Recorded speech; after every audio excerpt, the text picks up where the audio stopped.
is like the budget FEARX, because I do think they have a similar play style when they do like the free-flowing gap finding explosive style. The big difference between FEARX and Trippy is that FEARX, they have Wookieman, who loves to play the more standardized step 1, step 2, step 3, and picking apart the enemy very calculatedly. So can Trippy create enough chaos here in Chalet? Can they keep up that gap finding experience in their attacks? Because they need to have a good half here, getting at least 3, ideally 4 rounds before side swap. Very much so. Of course, Trippy got to choose which side to start. They wanted to go on the attack. That tells you all you need to know about Chalet. In the modern era, we have seen teams abuse the Dokkaebi and Deimos and Lion all combined together. And amongst it, no doubt, a few shields. So the question is, which of those will RRX decide to ban away? Monty Asami for starters. Just kind of look here. I'm not sure if like Monty is the number 1 shield ban I would go for against Trippy here in Chalet, but it's always a solid choice. I think you can never go wrong with the Monty ban. And then Asami and Mira, of course, playing around the extensions on this map of Chalet, holding library, holding office. It's going to make the first step a lot easier for the attack and a lot more difficult for the defenders. Attackers need to locate and defuse as many bombs as they can. Clash brought out first up from Duo. He's not looking to hide it as well, which means Trippy will get a chance to see that Clash has been brought and might even repick on the back of it. The Thatcher actually being picked off of for a Glaz, perhaps. I remember Dokkaebi and Deimos are both left in here and not being selected to start with, especially against that Clash. I feel like the Dokkaebi and the Deimos are both really good against that Clash. And you know, a conversation we've talked about a lot recently, Pengu, is mostly in regards to having specific fraggers you want to target, but it also just works if you have a specific operator you want to target. Just pick the Dokkaebi Deimos and abuse them with that util. Do as much as you can to really put that Clash on the pressure. Look, if Clash doesn't answer her phone, she'll take a bit of damage at the start of the round. Every tiny bit of damage you get onto a Clash is of massive value. And if you run a Zoph or some explosives or some other way to get some leg damage onto that Clash, it certainly will help out. I'm curious though what the Glass is gonna achieve in this round. It's quite challenging to push into this hold, right? The electrified walls from the Kaid, the Warden is there, the Medusa Band just gives you sound cues, the Clash you just can't, you know, fight because of the shield. It does feel like you're a bit limited in where you can attack from. But they got 2 sets of smokes, as Blitz also brings a pair. So they do have a couple of attempts at those mini executes, if you will. For now, it's just step 1, figure out where the gap is. You know, Fireplace is clear, which again, Bar, Library, and RRX are choosing, we only care about half of the map. They're bunkering down an office, master bedroom, piano, and of course the bomb site downstairs in kitchen later on. So the big question then comes, will Trippy pick apart the upstairs hold and try and challenge them on the vert, or just simply go below for a direct attack? Maybe that's where the Glass can shine. Location is clear. Be on guard. Enemy detected. I think Shiloh's going to keep using the scanner to just see if he can get a free kill waiting at the feet holes at the moment. The RX would be a bit silly if they expose themselves here, but you never know while they're distracted up top floor. The Grim Bees target out, the Clash for a brief moment. Here comes Demic. And they are going to do this Glaz trick. I really love this. Nice little chance to contest. However, Jin upstairs is a Warden. He can see directly back through it. However, can he activate his glasses while he's frozen? No. I don't think he can. He's EMP'd by the Soto canister, so he can't use his glasses at all. Kind of funny there for a brief moment. And eventually he does swing out to the balcony to find a kill. I like the deployable shield as well. Great little way that he can stay safe using the vert. The Clash is going to be a real challenge now. NL getting stun locked as well. Trippy really struggling. And Jin, being the Warden, is the perfect operator to contest that Glaz. No response from Trippy main telecom. Really good hold from Double RX. They had a player in master bedroom watching his office door behind him, so Warden could just look towards the smoke and the Glass and get that kill. And then, of course, Duo on the Clash sees all of Piano, so there's no gaps to be found. We're seeing Dimali here in the bathroom window the entire round, not jumping in just yet, and they're not going to get inside the building, really, because they're going to shut down immediately. Wow, Yu cleans them all up with 3 kills at the end of it on the Melusi. That was a very good round from Double RX. simply holding their positions, and all it took was one clash and one warden, and the entire Trippy Main Telecom push was thwarted. Almost like they had the perfect read, right? They had literally the counter operators to the attack. Yet it's the attackers who can attack a repick and change around the composition so that they can get the right things going for them. Not to be in the first round. Attackers need to locate. I and always find it defuse bombs. tricky when you have the Maverick, where to make the Maverick line.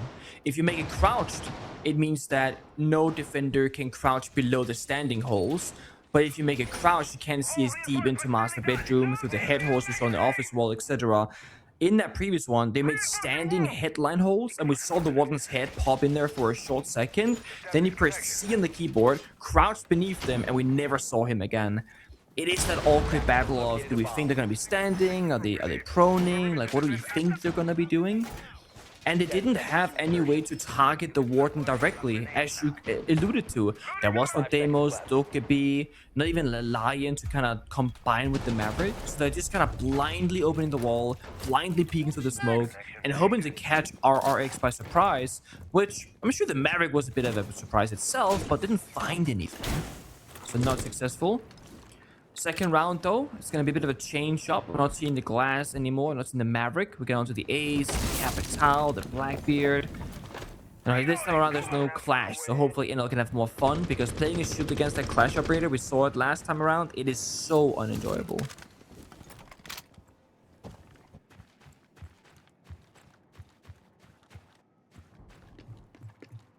Again, I'm really surprised Trippy aren't just doing what we see so many of the best teams in the league at the moment do, which is abuse the most aggressive, oppressive operators. I feel like at the moment in APL, it doesn't always end up this way, but the most successful teams at the moment in APL, Pengu, tend to be the most aggressive ones. CAG, funnily enough, not even the most aggressive team in APL right now, but both EP and Weibo, right, in Asia and OS, tend to be hyper aggressive, and they'll just be picking the Dokkaebi and the Deimos every single round. Nice run out from Akasu, by the way, all the way from Big Garage. Actually finds Damali out on the little balcony. I call that balcony Jigsaw because of Jigsaw making it a little bit infamous. Back in the day, he was always on that bloody balcony, getting 2 kills around, but nice shot there from Akasu. However, Duo is unfortunately going to give TMT a chance to equalize. This also might be a big chance. No, never mind. Akasu wins his shot against the F2. Nice work with the carbine, and he'll fall back. Trippy even had a yellow ping actually, so must have had some sort of information or sound cue. And then Westman window, Akasu again, triple kill in the round. He's everywhere seemingly. And Enel will find the kill upstairs towards library. But we're talking about clearing the roam versus holding the bomb site. RRX heavily favored in this round. Yeah, huge round for Akasu. Absolute GOAT. Love to see it. Jin's just waiting. He knows likely that the Blackbeard is already low on HP, but it's Harper who's fighting him at the moment. I mean, honestly, I absolutely would impact the Blackbeard here, especially if you look at that HP. Now he was also very low. He doesn't have the ability to peek. Wow, 4K for Akasu. I say give it to him. Never mind. Now he's going to steal the ace. But regardless, huge round. Akasu warming up his hands, warming up in the server, and Trippy Main Telecom, the Koreans, struggling a little bit so far. I mean, Akasu is doing so much damage in the server, it's unbelievable. He's disrupting the early roam clear, denying the push towards the bomb site, and he's not really doing so by exposing himself too much, where he might just go down for nothing. He's jumping out off of information from his teammates, and he knew there was no Claymore because he checked it earlier. So it's very calculated here from RRX. There's the first one, and then because he knew there was no Claymore, he does it again later. But this gunfight against Shile inside a fireplace, that's the real difficulty, I think. Up against the F2, with Shile having that yellow ping information as well, he doesn't care. And honestly, shame on you, Maui. Like, give the ace, man. That's an Akusu round.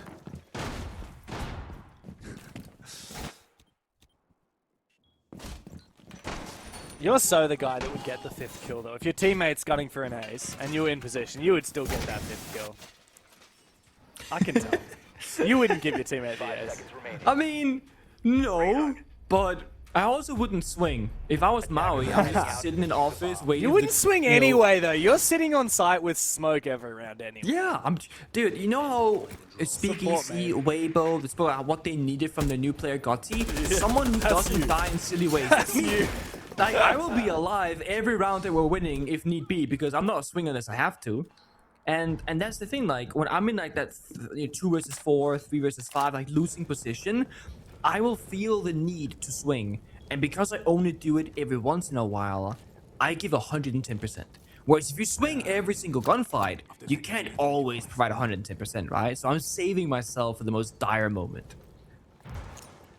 They're gonna hit the side. Smoke, glass, cover, blitz, and then EMP the C4s. Ooh, I don't know about this from Demi. Very risky. He's already inside. The blitz goes deep. Wow. The smoke is NL good. gets obliterated. The gas should surely be able to counter it. Damali has jumped straight back outside again. And this push from Trippy Main Telecom has been completely... Oh, is it frozen? No, it's EMP'd. He's going to keep spamming He's really it. trying. Time to keep spamming it until the EMP goes away. Ding, ding, ding, ding, ding. But the push is dead. That's the issue. It's a one-pump strategy. Jump in. The blitz gonna cause a distraction play. The EMP missed the toxic bait, but did hit the C4s. So he's gonna keep denying the C4s actually. So the smoke went off, which denied the planting. The blitz died. Unnecessary swing there from Akusa, to be honest, but he's feeling it after that fork in the previous round. Mind you, they've burned a lot of util. They've burned all the C4s, they burned the Goyo Fire on the side, and 2 of the 3 toxic babes. So statistically, not too bad here for Trippy, getting that kill as well, but time is very low. They flipped the attack towards Master Bedroom Office, and now they gotta do a new mini execute on top blue, but with no smokes of their own and no frag grenades. Yeah, it's not great. Demic, though, gets very active. They've surrendered it. Yeah, interesting. No players on the top floor from RX. And the Vert can start to get to work. Oh, the hatch is Rio'd, though. Maybe that's the idea from RX. They always intended to have the ability to fall off. I don't mind that. That's scary. That also means that they could sit so much more comfortably on the bomb side, stacking 3 defenders, because they weren't supposed to hold the dead aggro upstairs. So another mystery from Trippy perhaps. Swing up the blue staircase, gets information, doesn't take any bit of damage. Now, Shile and Trippy, they're in fireplace, they're in dining hallway, but that Goyo Fire is popped. They're gonna have almost no time to push with. Goyo still burning. Won't be many seconds left for Shile to make an entry. It might be 4v4. Nice pick, though, from Shile on a duo, but Jin swings on. He's so exposed right now. Harper takes him down. No case. Yu in the 1v2 cannot be traded back. Well played. A 3rd defense on the board for RX. Oh, it's a tough one from Trippy. I mean, this could be a tag timeout, honestly. They need to change something around drastically. They're trying to cheese the rounds, force them to go for linear attacks, and it's not working. And then they flip it to a plan B, and that just means Goyo Fire. They're not bringing the Twitch counter. They're not bringing the anti-gadgetry, because they're tailoring their attacks for one thing. The first attack, we saw the Maverick Glass Blitz, didn't work. Now we saw Bombsite Rush with the EMP of Thatcher with the Blitz in the Glass as well. Also not successful. Then we see a Brava ban actually from RX. I thought that was going to be a Twitch ban perhaps, because that will counter the gadgetry, the Goyo, etc. But a Brava ban also opens up operators like your Maestro, your Melusi to have a much higher success rate and presence in the server. So I'm not too against it, to be honest. Let's get a replay of that early kill from Jin. That really put the round to rest. If that blitz survives, very different story. Frankly, the round never should have even been close there for Trippy. They should have found themselves in a 2v1. If your Glaz plant rush ever fails, it should be round over. The fact that they got it close is a surprise. But nobody's going to remember that, right? If this game keeps going this way, 4-0, 5-0. Oh, but you know, but Trippy has some close rounds. They almost won it on a winnable position. Yeah, okay. They're still losing. And I think Trippy themselves will have the same mindset. You know, Dongwook had the fortunate / unfortunate scenario of working with Fabian for a long time. And it can either make you very hard on yourself, or it can make you the opposite, where you take things a bit more lightly, perhaps, because you've been in that kind of high-stress environment for a long time.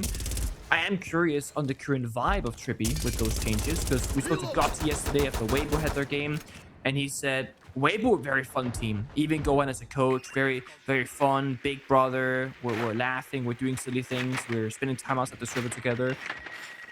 Curious if Trippy has that same kind of fun vibe to it, or more people is like serious, like we need, you know, we gotta prove to our support system, our sponsors, that this was the right choice. They might feel that bit of pressure upon themselves.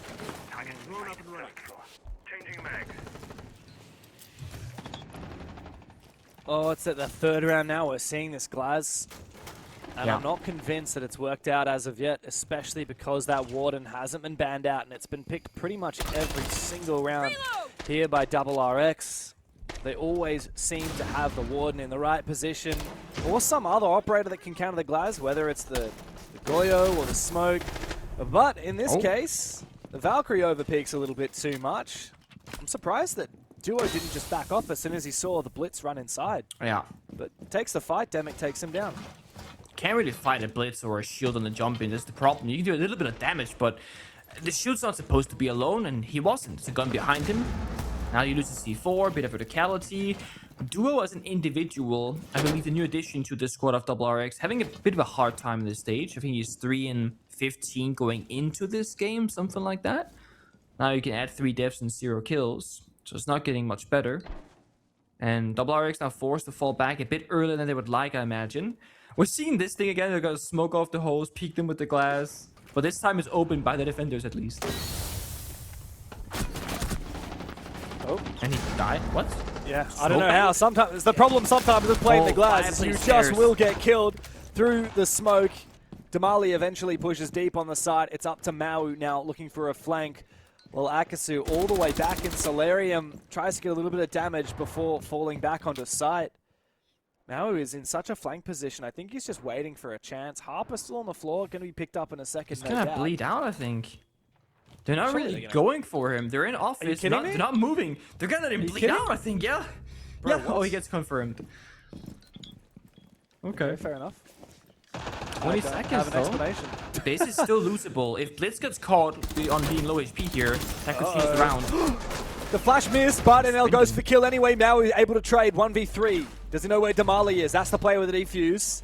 Upstairs, Demic is on the hatch and able to watch, but never mind. Shile through the wall, finally. Trippy main telecom. Took them 4 goes, but an attack round is an attack round. Very, very close for comfort again, though. Like, if Blitz doesn't get the kill onto Akusu, I think the round could just be over. Because then he has, like, the kitchen control. They have the crossfire from the dining hallway. It's looking a lot stronger. And you're right, that the glass has not been effective. It wasn't banned by FEARX. They're not fearing it. I don't think the glass has really gotten... Has the glass gotten a singular highly impactful kill? I don't think so, actually. I think Harper got some kills last round on the bar attack, kind of storming the bombs in the very last few seconds. That's really it. Got injured from fighting stairs, so not technically through the smoke, but kind of in the smoke. One of those weird situations. So it's Maui flanking. But Trippy, you know, they win the round, but they're still very low on time. And that's with getting an early pick onto Duo, who always swung in library. So if RRX don't give them too much early on, I still think operators like the Goyo, like the smoke, can just completely turn the round. Yeah. 100%. 5 seconds remaining. Again, not a single Dockerby or Deimos pick here from Trippy No. in the entire half. So strange from me. They're really leaning into the Glaz, they're leaning into the Solid Snake, the Blitz and Blackbeard. And yeah, I mean, occasionally a little like extra op, like the Grim, the Capital, the Thatcher, the Flores, and the Maverick. These are the ones that they're kind of sprinkling in there. But the consistent thing has been the Glaz. The other consistent thing has been the Solid Snake. There's only been one round where either of those operators hasn't been picked. Of course, that's Soul Shield, usually a Blackbeard or a Blitz, but... No, you're right. Like, they're not really using the common power-ups, and it's a surprise to us because watching them on the first playday on Fortress, they were spamming operators like your Deimos Dokkaebi, playing that aggro playstyle and having a lot more confidence in the server. Not sure if D+ changed that around last playday, or if it's just like a map thing on Chalet here, choosing for a different approach. But I'm thinking to myself, like, what's the Thatcher really useful for here? Well, you can you can counter, you can EMP the bandit batteries, but you can also just take a Bach and Fireplace, a Sophia, frag grenades, a DMR, and there's so many other counters that could do the exact same job. And they're not seemingly gonna go for a direct plant, because that's not what this bomb really offers you. So it feels like the Thatcher is super low value here. We'll see if they have something that they want to try and do later on. For now, they're stuck at the breaching stage. They're not EMPing yet, they're not breaching yet. And as I say it, they're gonna do it just now. And they get tricked. Wait, there by now. wait, do they not know there's a bandit? What? The thing is, it's so easy to counter. This is one of the least safe bandits to trick because you can just play below. You can kill them in a million different ways. Yeah, like just It's go an unusual Fireplace. way to be stalled out. A few Below, shots. Like, even just a gun or a DMR through the floor should win this fight. Yeah. No, I'm surprised here. I'm confused. There goes up the nade. They get piano control and they get the pig. Good start. Yeah. Bit of redemption after being a little slow on the bandit. They found the kills, but it could flip very quickly if NL falls. He's about to get flanked from behind. Akasu with 2 big picks. Another big round for Akasu. Quick knife in the back of the Blackbeard, and now a trade as well. He's fallen back. Yuyu in an awkward spot, and Damali is able to take him down. It's Akasu who needs to have another big 4K. He's going up against 2 very superior weapons. They know exactly where he is. He needs to bait this well. Trippy cannot afford to lose this round. It comes down to a quick kill, a third. Damali, diffuser in hand, needs to decide to go for kills. Oh my god. And Akasu finds him. Another 4K, and an embarrassment for Trippy as FEARX find their 4th round. Oh man, it's so messy and it's so slippery. Again, Akusu, FEARX doing a phenomenal job at winning the gunfights and just kind of navigating the very few safe angles. But you'll see it in the kill feed replay in a second, right? There were 4 Grim canisters in pocket when the round ended. They had the Solid Snake gadget the entire time and a frag grenade. Blackbeard forgot about the bathroom door being a thing and didn't even pay any attention to it, which started that whole domino effect of the round falling apart. Right here, he never paid any attention to it. But there's no one there. His teammate died way earlier. 4 Grim canisters in the 4v1, or 2v1 rather. They can just use Grim on each bathroom door, and then if he pushes you, permanent red ping. They also had the diffuser in their pocket the entire time and could have easily gone for a plant inside of office. They know it's up against the Melusi. They had a red ping on her inside of Solarium. They wanted to fight. They chose to surrender bomb site and the plant opportunity to take the fight and then to not play correctly. That's messy. 5 seconds remaining. What did you say when this game started, Pengu? You said, oh, Trippy have chosen to start on the attacking side. They need how many rounds? 3, ideally 4. You said 3, maybe 4, and now the best they can do is 2. Last round of the half here, guys. Damn. It's now or never for Trippy Man Telecom. They had such a good first game. It's FEARX who have struggled so much thus far. I mean, at the moment, they've got 4 times as many rounds in this one map than they have in the 2 maps they've played so far. Yes, they played FEARX and CAG, but we're finally getting to see a little bit better of a look of this aspiring Japanese team that has really been in the shadow of some of the stronger Japanese rosters in this league. Trippy've got more experience, though. They just need to show it. The Sledge here is a small surprise to me again. They were hovering the Twitch for a while, and then last second from Twitch onto Sledge. You do get another set of grenades to get, 5. 2 on Blackbeard, 2 on Sledge, 1 on Sile and the Solid Snake. But the Sledge can do almost nothing on this particular bomb site attack with the gadget. Even if you get full line barrier control, it's not like a vert bomb site. And right now, there's actually a bigger concern. Nobody's on the library balcony. It's a full frontal attack. Now with Demaldi on the capital just rotating on over. That's better. Because now they can pressure them from the side and the flank while they're also attacking from the front. But Haba goes down early. That's the Sledge. That's the grenades gone. I need to reload.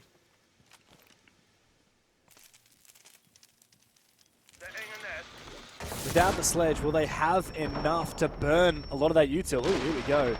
Demic needed to come help out. Oh, so good there from NL. He's lucky that that impact missed him. Didn't guard break the shield, so he was able to take that fight. Good control, and that's a little bit of redemption there for TMT. Double RX, though, still don't want to give it up completely. That Thorn Trap might help out. Yu, though it's Shield pushing his position. A Shield that's now limping, by the way. What are you doing, Duo?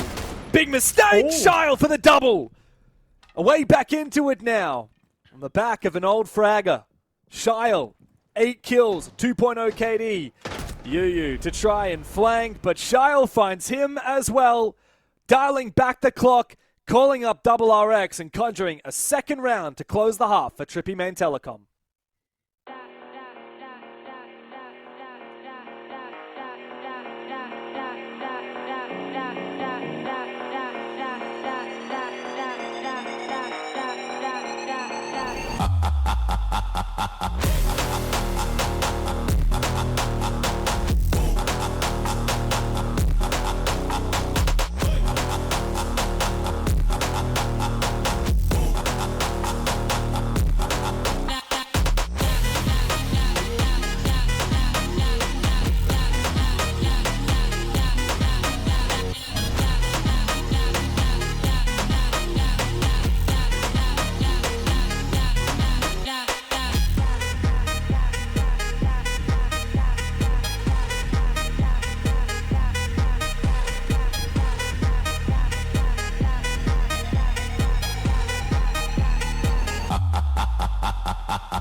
Rough half overall for Trippy Main Telecom, but the second round at the end of it, out of nowhere, mostly thank you, Shile. He single-handedly brought that one back in the 3v3. Double RX, though, I think they've done enough work on their defense to make this attack a lot more comfortable. I mean, there is a little bit of faith, I guess, restored, yes, but that was Shile just popping off in the previous attacking round, and sometimes you need that. You need that star player to have their moment. Shile had a bit of a tough start here to stage 1 in APAC North, and I think if you go through all the OG players kind of returning, like Tolji, Shile, Hysterics, I feel like it's been a common trend, actually, that they've been individually struggling a bit statistically. I'm sure they provide good stuff, you know, communication, stability, even strategy and whatnot, fundamentals, drone work, etc. But the game has shifted drastically in the last couple of years. The game went from being very slow to a bit faster to very, very fast.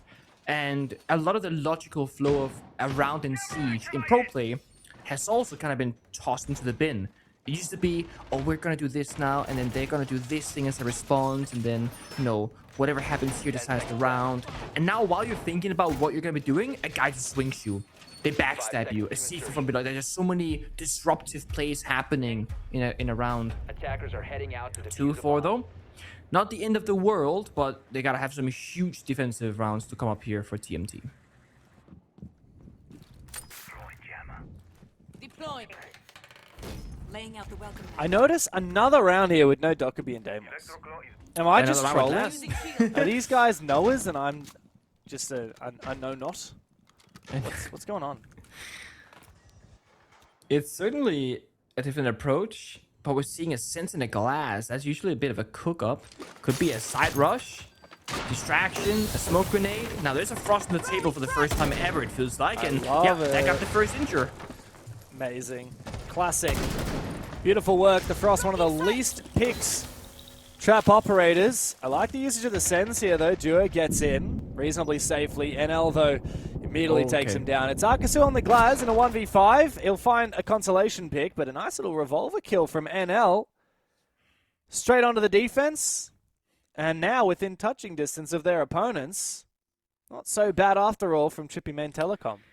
It feels a bit forced, though. There were almost no roaming presence. They had castled off the windows. It's almost like they're attacking into their own death because they're attacking against such a strong hold.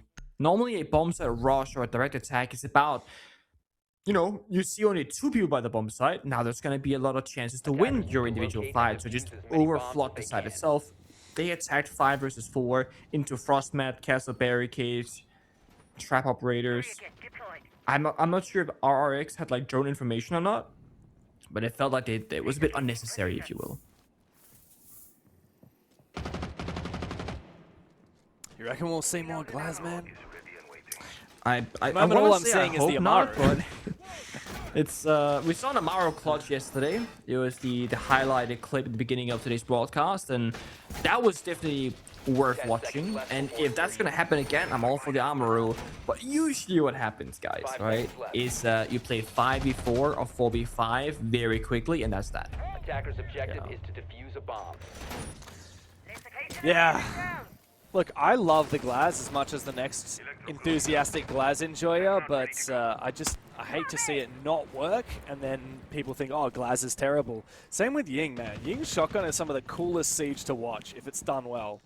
Yeah. Glaz, if done well, beautiful. But Glaz is one of those operators that you have to really understand your win conditions in order to use it well.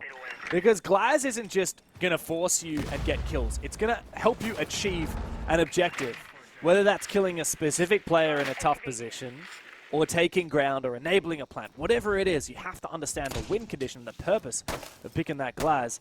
I don't understand the thought behind that air jab there, because it was easily shootable from Harper in the dark corner of library. Harper taking a fair bit of damage. Of course, playing that library position in general is very tough. Both teams in the attack also ban the Asami, making it even tougher. But it's a bit of a quiet round compared to the last one. We're still waiting for the setup. Jin is playing by the ladder, could climb up towards library, could work the double window towards bar. Another air jab for the retake upstairs. It looks like a direct library bar attack, but there's no one really actually committing to it. So I'm curious. Here it comes. Is it just trying to sell it to try and buy space for people elsewhere? Well, it's bought some space in Snowmobile Garage for Akasu, apparently. As 2 players from CMT get caught off guard. Oh, he's not. All the way in the basement, Akasu, yeah. Storage room. I thought that was somewhere else. No, I guess it's stock room, not storage room. Oh, but you found the angle with the Maverick downstairs. I see. Right. That's nice. I quite like the idea. Yeah. So they distracted with the Ying. They forced the positioning to expect the push, and then Maverick and Ying, or yeah, Maverick and Dokubi holds the angle rather, and they get 2 picks. Harper has been in this corner the entire round, by the way, and still there somehow. Yeah, I feel like they don't feel the need to kill him. Oh, wow. I can't. Well, I guess he was already dead. low HP. He's dead now. Yeah. A single loose nade is all it took. That surprises me. He had plenty of time to get away from it. Just miscalculated a little bit. Demic is so tempted. Oh, sorry, Charlotte's rolled so in his tempted. direction. Oh, lol. I mean, you gotta make a play, right? You're a bit of a dire position here. Sprint in, you get that revive. Time is gone now, unfortunately. Akasu's phone rings. Lol. No. That's funny. Yu. Very surprising to see him win that fight. That's impressive. Down through the hatch as he vaults inside. Demic now, with his phone ringing. He can tank the damage, but even just the audio cue of his phone ringing is going to give up his position. Now his phone detonates. Akasu hunting for him while Yu plants that diffuser. It's going to be a 1v2. He's not going to deny the plan. Into the post. Nice shot onto Akasu. Very winnable now for Demic. Yu spotted in the corner. Low HP. Quad kill. Huge from Demic. Big retake as well, and TMT have tied the scoreline. Turning it up. Mind you, that was from a 2v5 with an injured, or 3v5 with an injured defender position. Not easy to do at all. And they're just stalling out their opponent. Trippy, they started off moving a lot and losing some players, but then they said, okay guys, no more unnecessary swings. Just pick your spot, hold it, the timer's ticking down. We can use the clock as our ally. And they forced a couple of good kills. Sile being very patient in that round as well. Could have gone for the revive like you were saying and actually saved his teammate, or wait for the perfect moment, get the freebie, then try and go for the revive. But then the phone call came through, because yes guys, you can actually Dokkaebi phone call somebody who's injured and they cannot answer the call. They will die no matter what. They would have to be laying in a nuke jammer before the call goes through to have a chance of living. It's a bit of an unfair situation, but a huge clutch there from Demic. Now we're going to a little tech pause, but we get everyone back and going again. Nice little chance to mental reset for these players. Of course, they don't really have a chance to talk shop because they can't talk strats while it's a technical timeout, not a tactical timeout. So little mute symbols there on the icon down below. But it does give them a chance to just mentally reset. I don't know about you. I feel like if you just have a pause, it's a nice chance to just mentally reset. You know, look at your fingernails, scratch your chin. What's everyone else doing? Is that how you reset? Yeah. Well, I'm looking at what everyone's doing right now. I don't know what Danny's doing. Yeah, He's sure. locked the hell in. I feel like for me, okay, I guess if you're like a brain player, like the IGL, I guess, or strat maker, you take this time to think about, okay, what could we do? Like, what did we see on the previous defense or attack that could be a counterplay? And then when the technical timeout is over, you share it if you find it valuable enough. And you go, guys, I have an idea. Trust me on this. Because it's so rare that you have a pause to think in Siege for like something that's not currently happening, because you're always in the round. Even if you're dead, you're watching the cameras, you're giving callouts, maybe a pre-play C4 that you got a time. So you can't just sit there and go, oh, you know, 2 rounds from now, we go back to basement. I think we should be doing this. This is the chance for that.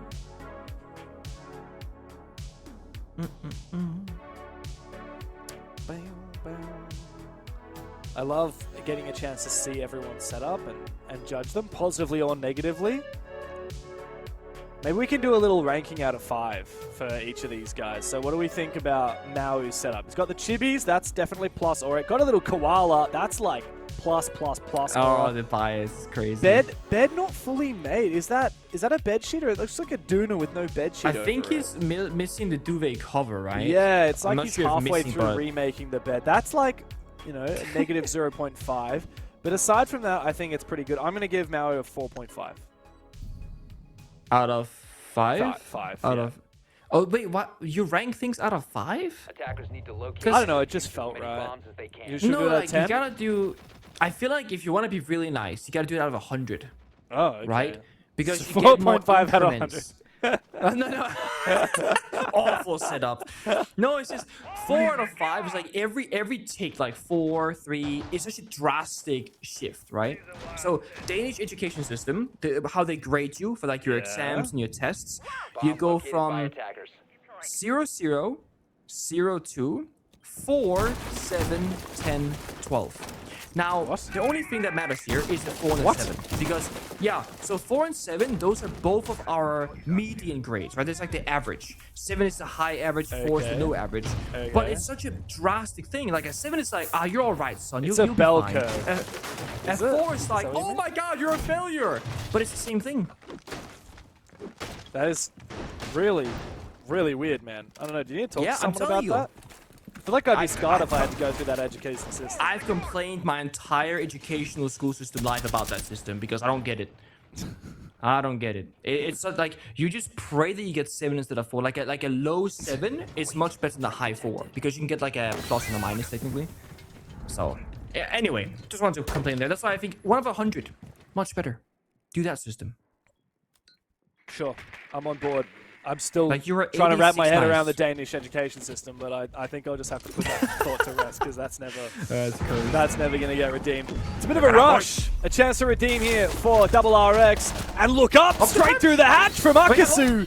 Almost a second one as well, but He cannot do his best the souffle shield. cosplay today. The shield He knows. seems to allow the Misses. plant to go down. And even the shotgun from Damali misses Demic. After his big clutch up last round, needs to do the same again. Right around the corner from him is Duo. He's got an inkling, but the R4C pre-fire is too strong. Damali now 1v3. And this plant spot is too good to try and retake. Flash comes out for Jin. Bit more damage. And surely to be How's finished Jin off from alive? up above. Unreal. Double RX on the attack, finally bringing us a little bit more fire. Jin is just unkillable, I guess. He was in there from the very beginning, starts planting the shield on the back, covering all the bullets, and turns around, blocks the shotgun afterwards. Perfectly played.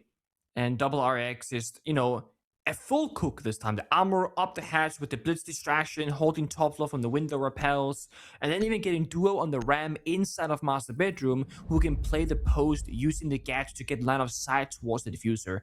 Everything was figured out beforehand, and everybody fulfilled their role individually. A blitz target ban coming in, so a triple shield ban.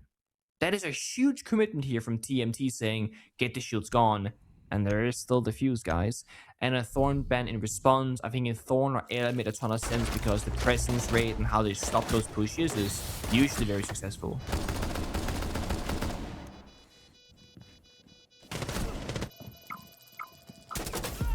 Yeah, I love that Double RX have a clear idea of what they want to achieve in these rounds, and they're getting more reps in. That's the important thing. Remember, they only got to play 8 rounds against FEARX on this map and played A1. Now they're getting a chance to really go deep into their strat book.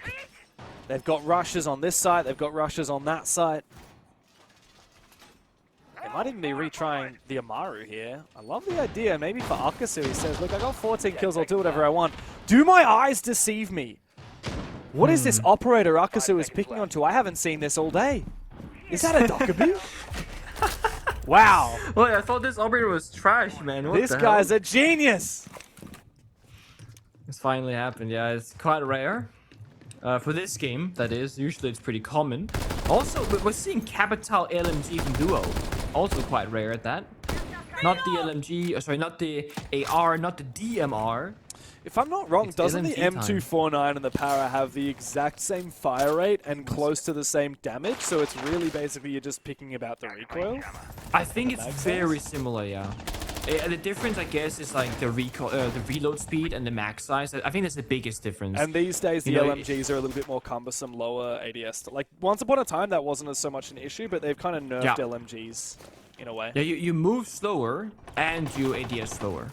So you can play the horizontal grip, and then so you can walk 10% slower, I believe, with the LMG. If you play the horizontal grip, you gain 5% movement speed, something like that. Can you So put grips on that kind- LMG? I'm not sure about that one, but you can on some of them, yeah. I think that one, I actually don't know. Maybe not that one, no. I don't know. I Oh, don't know, mate, man. that is hashtag worth it. C4 to drone. On Sophia's Love you can. that. Oh. Almost a shot. A lot of commitment here from Damali. Oh! Unfortunately, Jin commits him to the grave. Nice pick for Double RX. They're in Solarium, though. They find don't this know. round, and they got match point. Maui already in solo, like you said. He has diffuser though, so he needs to make sure not to expose himself too much. Nice nade on Demic. Unfortunately, that the they don't player on the swing. double window isn't watching at the right moment. A little bit of bad timing there. NL detected by the Bees for a brief moment. Now just trying to wait for the rest of the team to help out. Duo now repelled inside. Oh, sorry, that's not Duo. That's Yu. Repels inside. Now he does finally peek out and find one. Nitro Cell's going to go over for NL. Doesn't land. Akasu going deep. Shile is down. NL!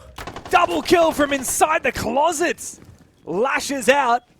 Now a player on the window he's got to worry about. That's Duo, but Akasu has claimed a second kill with that SMG-12. NL with everything to do.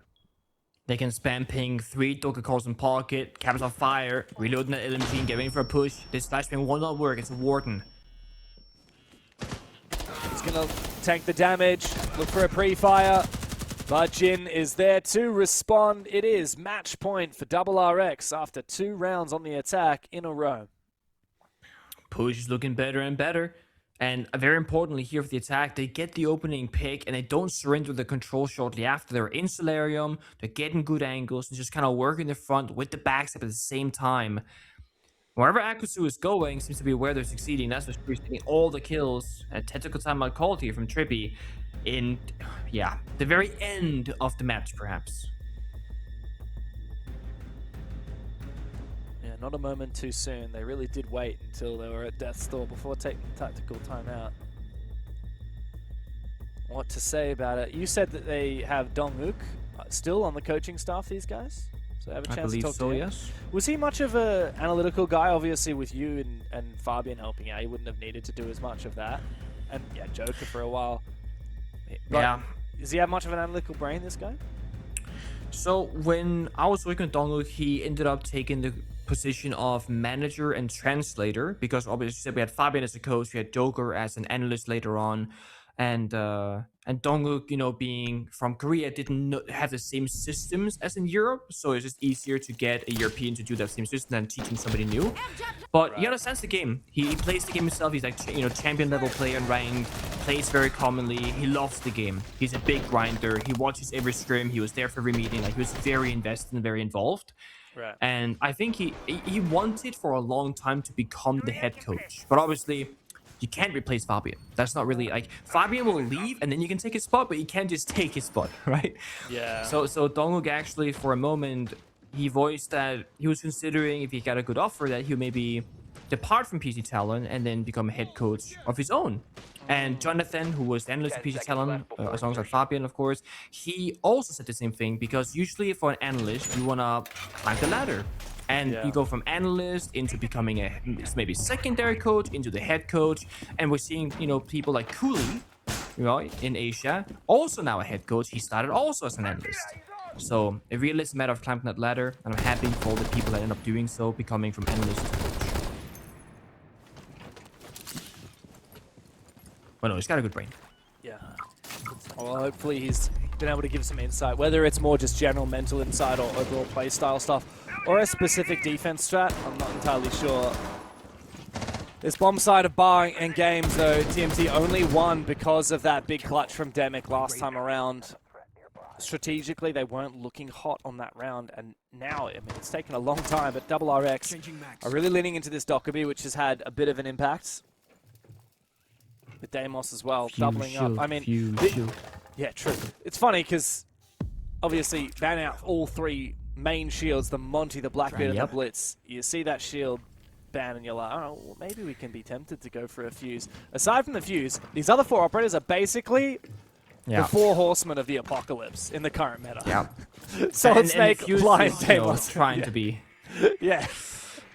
He's like the horseman's little brother, maybe the squire. And it's why I hate the triple shield ban, because it feels so redundant. Like, what's the point? Oh, they don't get frag grenades on Blackbeard on AR. No, they have fuse shield to the PMM pistol doing 71 damage a bullet. It is literally a DMR pistol. It can two-tap almost any operator in the game, and you still get the exact same shielding for planting and pushing and coverage as any other operator, except the Monty, of course. So I don't like it. It's a slow setup for FEARX. They want to make sure that once they go for a push, it's going to be successful. Akkus with 16 kills now has the case outside of the bar double window. And they're not showing us or TMT where the main push is coming from, leaving everybody questioning what's clear, what's not. Hold on. I have intel on the enemy location. He's just waiting for his moment. Jin Jin's been injured, yeah. I think NL might just tank this damage here. Demic and Damali both get spotted. NL finishes off the kill. Finds the shield player. TMT finally responding in kind.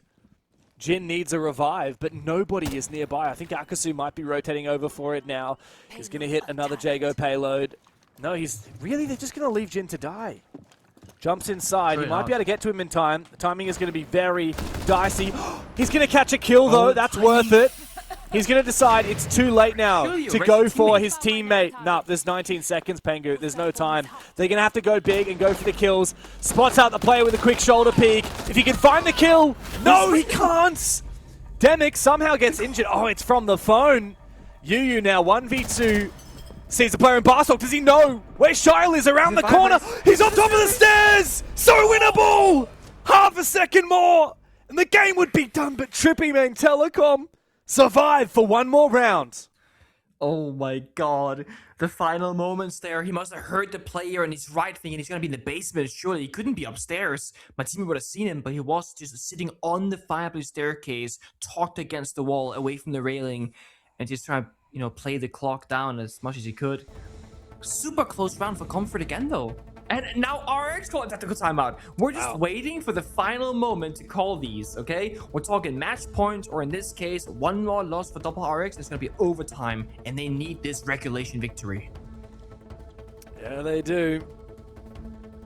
They got so close, though, Pengu, that just couldn't deal with when they had their setup around library. They had players in so many positions, and suddenly just a quick lash out from the Trippy players, and one guy gets down, another guy gets down. They couldn't commit to the kills. They couldn't execute in tandem together. What a round. And it's not the first time either. Like, we're seeing these teams really go for blows, and I am really liking the fact that it's shaping up to be a more competitive series, because it started very one-sidedly. The first many rounds, I mean, TMT on the attack, it was just a rough viewing. Not a lot of things going well for them. Doing a lot better here in defense, and the thing they're doing really well is they're not doing too much.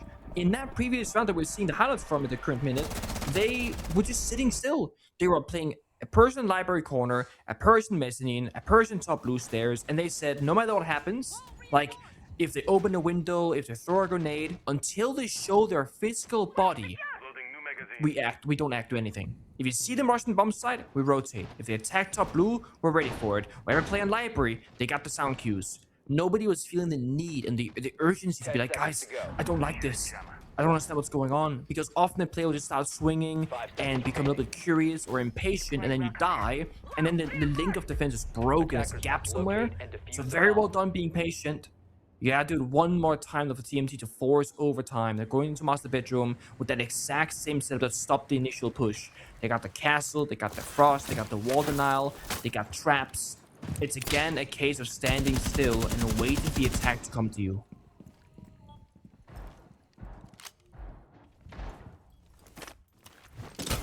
I like this little idea here with the electrical, but I don't see how it's going to stop it from being destroyed. Smoke's an interesting choice there.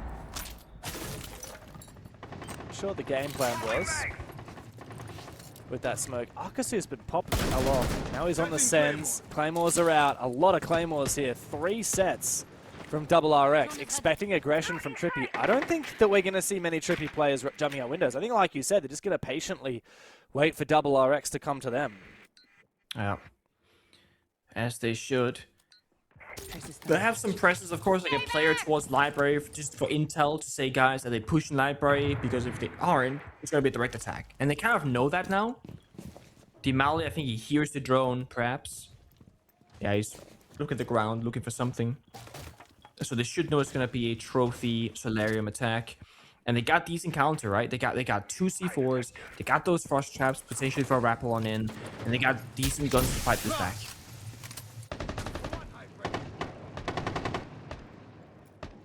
So much patience. Double RX are really expecting and baiting aggression from TNT. Yep.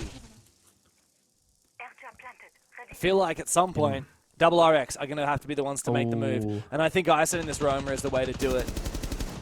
Now waiting, biding his time, but misses his chance. Damali takes a bit of damage, but gets away safely. They're going to keep on hunting him, keep on droning him. I think Akasu is hoping to catch him, but no. Again, too late. 2 minutes have passed Pengu. Yeah. I like the idea here with the Sens wall. It's going to enable him to play the bathroom window, but he's also still... Oh, firstly, he's vulnerable to a C4, which almost kills him. Also destroys that wall. Man, this has been way too slow. I feel like TMT could be on the verge of pushing overtime. Yeah, very much so. They were so desperate for that kill into Demali in kitchen, but they missed their shots into mute, so he falls back. Only one C4 to stop a plant here from NL, who's deep in office, so a plant here could honestly go down. Yeah. This is a big opportunity now for Maui, but is the rest of the team supporting? This is a great long angle from Yu. No C4. Has to hold it with the holo going in deep. Maui able to get the plant before he's traded by Demic. Into the post now for Double RX, but they are dropping like flies. And now it's just Yu. They know exactly where he is. He has an angle onto that defuse. But if multiple players contest him at the same time, they might not be able to hit the defuse. He's got to hold this off for 30 seconds. And he only has a very small magazine. Switches to the secondary. I like how patient TMT are, but Damali gets a little bit ahead of the rest of his team. The timing here is Demic wants to go for a run out. Times it well. Wait for Harper to be halfway through the defuse. Perfectly played in the post plant by the final 3 players from TMT. And they finally have themselves overtime. Very well played there in the post. The only way you win that, because you might think to yourself, it's a 4 versus 1, easy retake, right? It really isn't. So they have to try and get that kill because the rappel angle is just so hard to fight back against. So they have one person going for a defuse, one person swinging close in the windows in Solarium, trophy window jump out, and Garrett's door run out. And the difficulty of that Garrett's door, as we witnessed, it's a straight below you angle. So you gotta go upside down rappel, look down, he's jiggling it, you're not gonna hit that shot necessarily, and then you just can't win. So really well done there, taking your extra couple seconds, making sure you get all the right angles for the retake approach. No air jet, no claymore, thankfully, on that Garrett's door, otherwise that could have been a round victory from the outside. 6-6, TMT figured out their weaknesses. They still let the plant go down. Didn't have that C4 tossed out for denial, but they had enough numbers, enough bodies to make the play afterwards.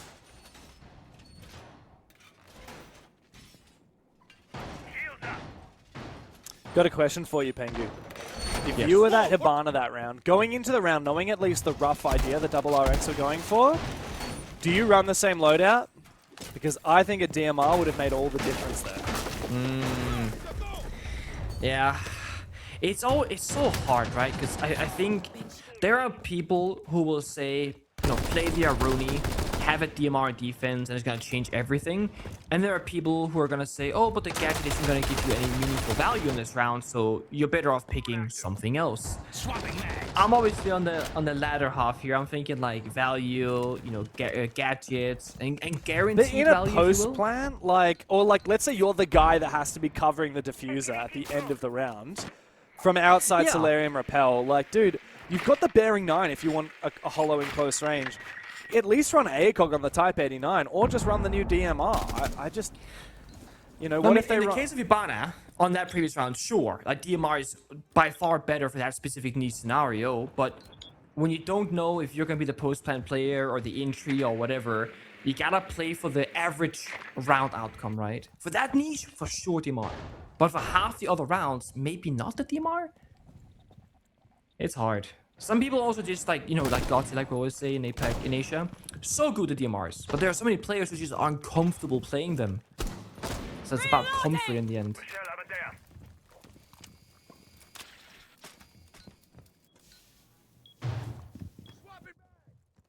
I like to use the comparison between like passive versus active value, right? Think of like a C4 versus barbed wire. The C4 may get a kill, you might die with it in pocket. The barbed wire will stop someone from pushing the staircase without you knowing. It will force them to clear the barbed wire if they want to push it realistically. Yeah. Oh, I like the timing there. Waiting for the smart. Rotero drone before going for the kill. But unfortunately for Demic, he gets swung big time by Jin. Now double RX really fortifying their positions on the site. It seems to be these Wardens in these unkillable positions that are continually a headache for the attacking side. TMT have lost their only hard breacher, and the wall is still closed. I don't know what the hell Shile is looking at, but he's just been slugged and bonked on the side. The round is over, I'm Pengu. confused. Like, that was the only hard breacher, and he died taking a close-range fight with the Warden shotgun. They have a Kai Claw on the office wall, and they've had Fireblades control for the attack the entire round. They haven't broken the flow. They have literally Harper on Dokubi DMR below the Kai Claw that can help clear it, and they're not doing so. So they're stuck outside the bomb site. They just walk on in, which is not free. No, not at all. I think the round is surely over. No hard breach. 1v5 now. 19, for TMT. No time left as well. Having to be forced back now for NL. Akasu, just give him the 20 bomb. It's got to happen. He's got a whole nother round after this one. Consolation exit frag for NL means very little. Double RX have another chance to get the game. Unfortunately for them, letting it go to overtime means they've lost some points, but one last match point for them could certainly be A warranted and welcome change compared to how their stage has been so far. Yeah. And Tribby just have some serious problems on the attacking side. Like the defenses, they're actually quite all right. That's how they made the comeback happen. But their attacks, either they're not realizing what defenders their enemy is bringing and what counters they would need to get the job done, or they do recognize it, but just don't seem to problem solve on the fly. Like they never tried finding the kite claw. They didn't drone for it. They didn't break the verticality of the They also had a Maverick, so the CAG claw means nothing because they didn't have any hard breach that's vulnerable to the CAG claw. They only had Maverick. Did they have Maverick last round? I didn't see it. Maverick was the guy that died against the Warden. He was their only hard breacher. Oh, it's Maverick who jumped outside the window. Yeah, he was the only hard breach. They didn't have thermite. They didn't have tin can openers. No, they didn't have tin can openers even. The CAG was literally a nothing operator pick because it counted nobody on the attacking side. Okay. So they actually did have the right counter. They did have the correct read. They just didn't do it. The Maverick just made a troll play. I thought it was Striker following the Forester, and I was like, okay, that's a 50-50, like off-pace play. I'm all for it. Didn't work out, whatever. But Maverick? Okay, no, I'm trolling. That is actually just. You're not as trolling as hard as Trippy were that round. No. That's such a bummer because it's not an issue of adaptation and reading the strat or finding the right operators. They had the counter and just completely misplayed it. Bummer. Yes, exactly. Good catch, James. I mean, it took me a minute because I was like, "You've only got Maverick." Is that? Am I seeing this right? You've only got Maverick, really? Yeah, it's not worked once, by the way. The Maverick's made a line in the wall, but it's never like gotten to a breach or gotten to a round victory, I don't think. Yeah. So it's been a rough operator to play here on Chalet. Let's see though if RX can change the conversation about the attacks being rough. Akusu looking for his 20 bomb, only 1 kill off it, like mentioned before. He's gonna get it. Surely that'll happen. He's gotta get it. I'd be gutted if he misses it. Agasu's played very well today. He deserves it for sure. At least I like more EMP, Thermite, what you know, just like that. Literally the same setup, right? A kite claw on the office wall last round stopped the entire push. EMP, Thermite, it's wide open. You've countered the counter. Sometimes all you got to do is keep it simple. And these days, with how buffed Thermite and Thatcher are, you're kind of trolling if you don't use them a lot of the time for just expediting simple procedures like that breach. Of course, it'll be the same for breaching the actual bomb site itself, which I think is where Duo's focus will be in just a moment. He's got to worry about being flanked from blue. Here comes the EMP.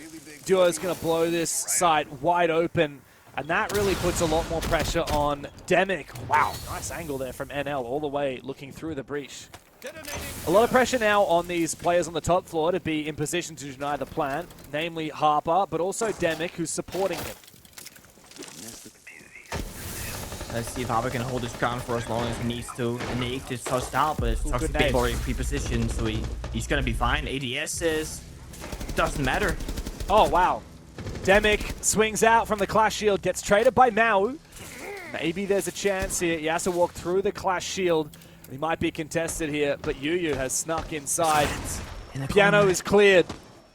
And the smoke and Clash taken down, but they didn't check their corners. Charles found a kill, and now he's ratting deep inside a bathroom, hiding behind the toilet. Is Mao going to check? No. I don't think he will. Mao has to pre-fire every angle. He keeps shoulder peeking. He's checked every single angle in the bathroom. He better check this corner. He pre-fires it. Jin does as well.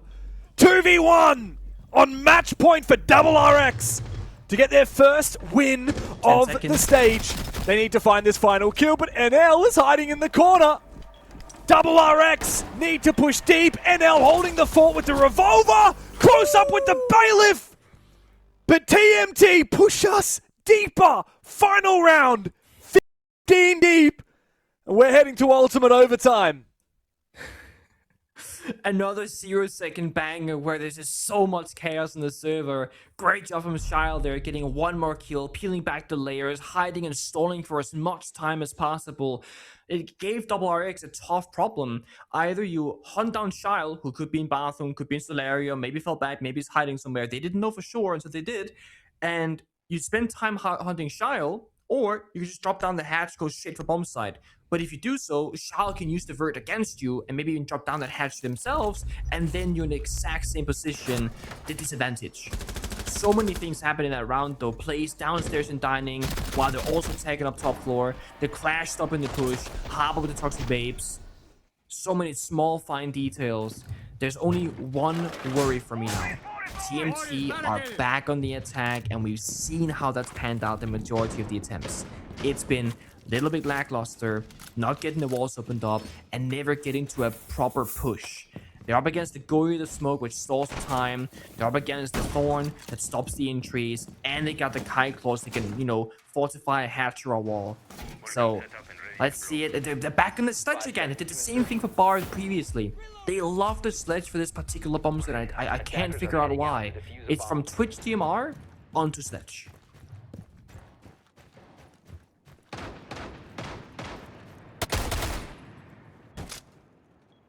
It's all the DMRs now. We got 3 of that exact same DMR in this lineup. Oh man, this game's and bar bomb site though is so much about measuring once, measure twice, measure 3, measure 10 times, and then make your incision. Try and clear out library. Akasu wants to go for something a little bit aggressive here. He knows there's a player outside, not too far from him. It's Harper. He then hears the rappel. 7-7 match point. As FEARX are still searching for their first win. I mean, it's incredible that coming into today, they only had 1 round in their 2 previous matches, and now they have looked in control for most of this. But Pengu, FEARX have let Trippy come back into it. And if Trippy can recompose after being in deficit for most of this game and win this final round, it would mean the world to them. Certainly a good, I don't know, practice the mental, but there it is. 20 bomb from Akusu. It shuts down Shao in the final round of the game. 20 bomb achieved, and with that also the advantage in this round. It's so important having numbers here, because when you're bunkered down by the side, it's all about stacking as many guns in the same direction and stopping TMT's push.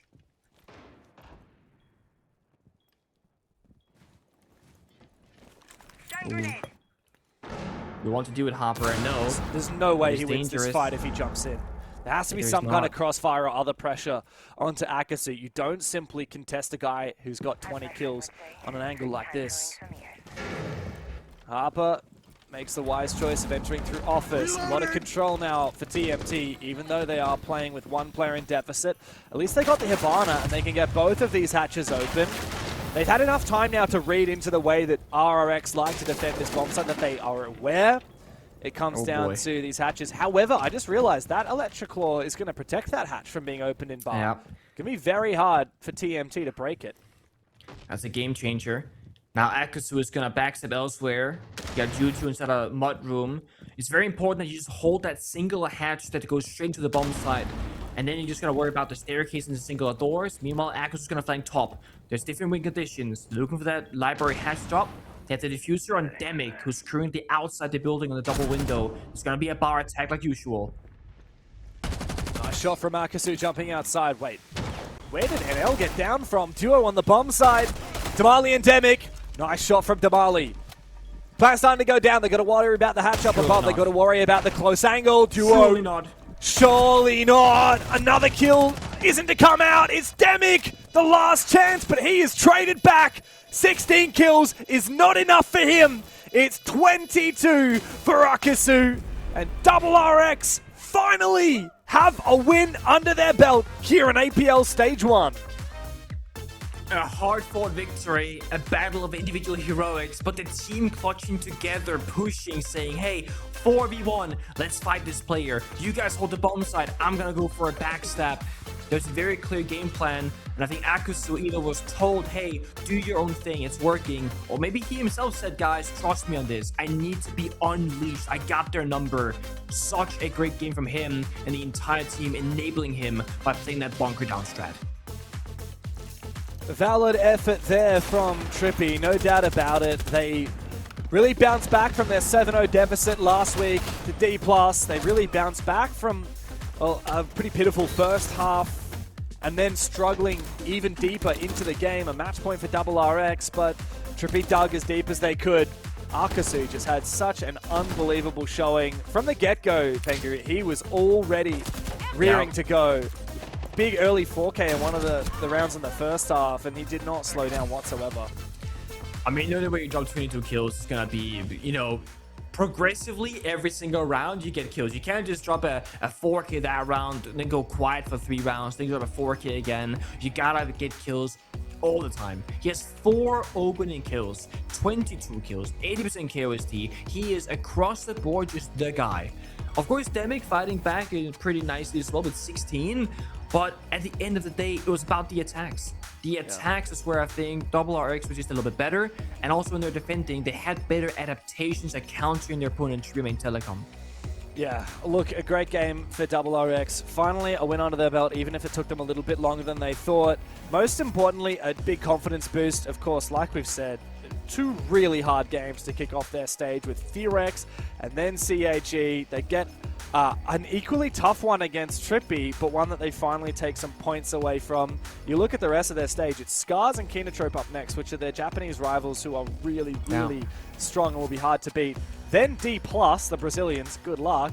And then BME. So in theory, the easiest game and the only kind of likely win is their last game of the stage. Between now and then, they have some seriously tough opponents to get through. And after struggling today against Trippy, I don't know, there's 2 ways to spin it, Pengu. On the one hand, maybe they can say at least we have a win on the board. On the other hand, if you struggle that much against Trippy, what are you going to look like against Scars, Kino, and D+? It's a lot about experience and practice, right? And today they got the most amount of pressure you can get in a real game. They got, you know, the whole 15 yards. They got, exactly. And I think it's a matter of like, what can they take away from this? Yes, you won. Congratulations, big victory. But it's about, guys, let's go back, fine tune the issues and the rounds that we lost, fix those problems, make it a bit cleaner, and then look stronger for those, like you said, the Japanese rival teams in the days to come. Well, let's have a chat to somebody from FEARX about their crazy 15-round behemoth of a match today. Welcome on in, Jin. Firstly, congratulations on your win. I'm sure it feels great to finally have a win on the scoreboard after 2 really tough games in your previous matches. But we can't deny that your game today was really hard. It was really long. It took overtime. How do you feel about your game? So I'm English not better, but my passion is so high. I'm so happy. So first week we can't play better. To today, so good teammate. Axe 22 kill, so amazing. So we play better today. So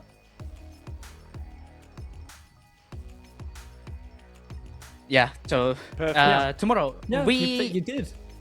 Oh, thank you. Tomorrow better match will be. Thank you, Jim, for doing this interview. I just want to say, I know that you're saying your English isn't the best, but we really appreciate you joining us anyway, and your passion is amazing. Pengu, you had a question. You said it. So you think against Scars, win or lose for you? Oh, win. Okay. And then next play day, Kinotrope, win as well? 2 wins? To win. Okay. Then the final question. Do you think Scars or Kinotrope is the harder enemy, the better enemy? What team is better? Scars. So Nina is Scars.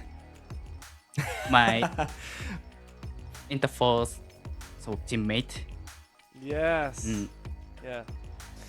Okay, Jin, congratulations on your win today. I want to give you the chance to say anything that you want to our audience. If they're from Japan, you can say it in Japanese. If they're from anywhere else in the world, you can say something in English as well. Please, say your piece. 応援ありがとうございます。日本語伝わる方いるかわからないけど、とても嬉しいです。これからも応援よろしくお願いします。Keep cheers! Thank you. Thank you so much. Thanks, Jin. Good luck in your next game. Thank you! Good luck!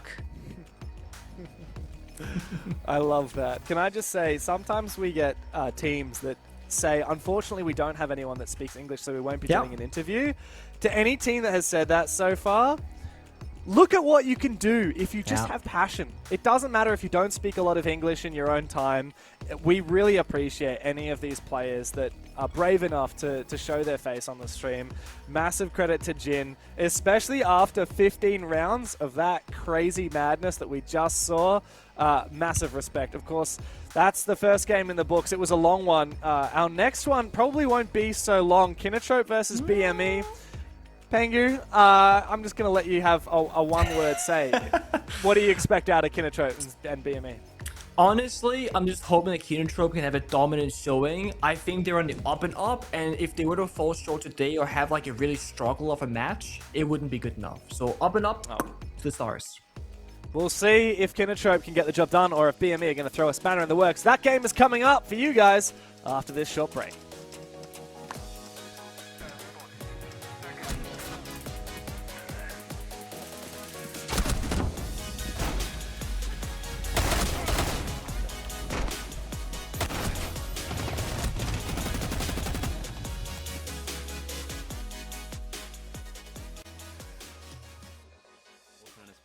I play for Chiefs in the APL. When I was a kid, I was really goofy and I would run around trying to make everyone laugh. You know, the normal gamer life. I would never do any homework, skip school as much as possible and just goof around. I wouldn't say I was always a gamer as a kid, but I played a few games every now and then. The first game I would say I ever played was at my friend's house. We played Battlefront, the old Battlefront, and that's kind of, so I guess it started the FPS straight from there. Yeah, so I have a sister. I wouldn't say it's always been very competitive between us, but I feel like now it could be. And she's older than me, so she's definitely helped me across everything in terms of just growing as a person. Yeah, I think my competitive spirit definitely came from just me as a kid, trying new things for sure. And I think a lot of people have told me that when I put all my focus on something and when I really do enjoy it, I get really good at it. And I think that really drives my competitive spirit in terms of like gaming, and just anything, sports as well. I started off playing like soccer,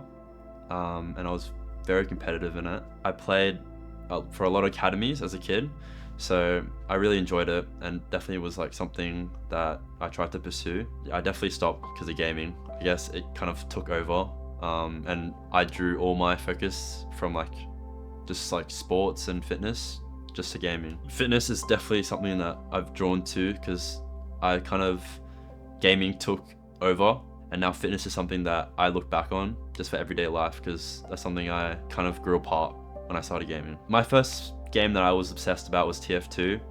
I think just how fast paced it was and like how funny it can be, also the competitive factor of it as well. Obviously Siege came in and I started playing when I was like 13, 14 on my PlayStation, and my obsession just started from console days. Yeah, I think I was really obsessed with TF2 at that time. It was just like a funny game, there was aim in it, and it was just like just beating everyone in the public lobbies was just really fun. But I would say when I was young, Siege definitely took over that obsession, committed into this game, playing it every day after school, and then I guess I eventually moved to PC. On console Siege, I didn't play that long. I think it was just about maybe like a year, and I was honestly like a complete noob. Like first controller game, I got good kind of fast, and then when I kind of like peaked on console, that's when I wanted to move to PC. I hit Diamond in Skull Rain, so it was like around 6k elo. I don't think I was good still, but I hit the rank. I think I wanted to move to PC because I watched a lot of like content creators at the time, like Serenity 17, Kickstar,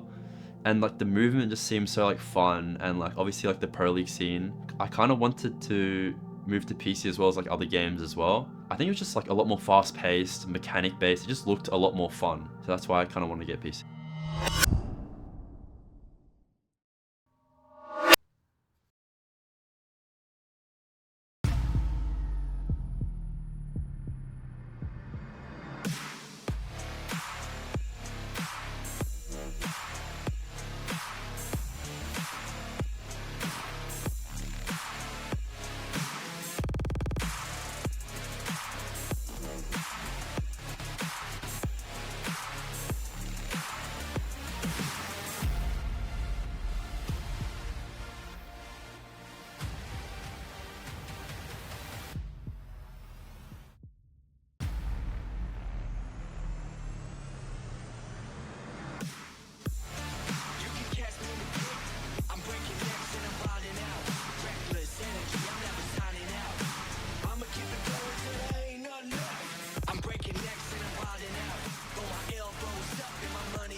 if our first game today is anything to go by, then it is going to be a long night of APAC North, because we've already had one banger in a Japan versus Korea matchup, Pengu. It's time for an all-Japan matchup.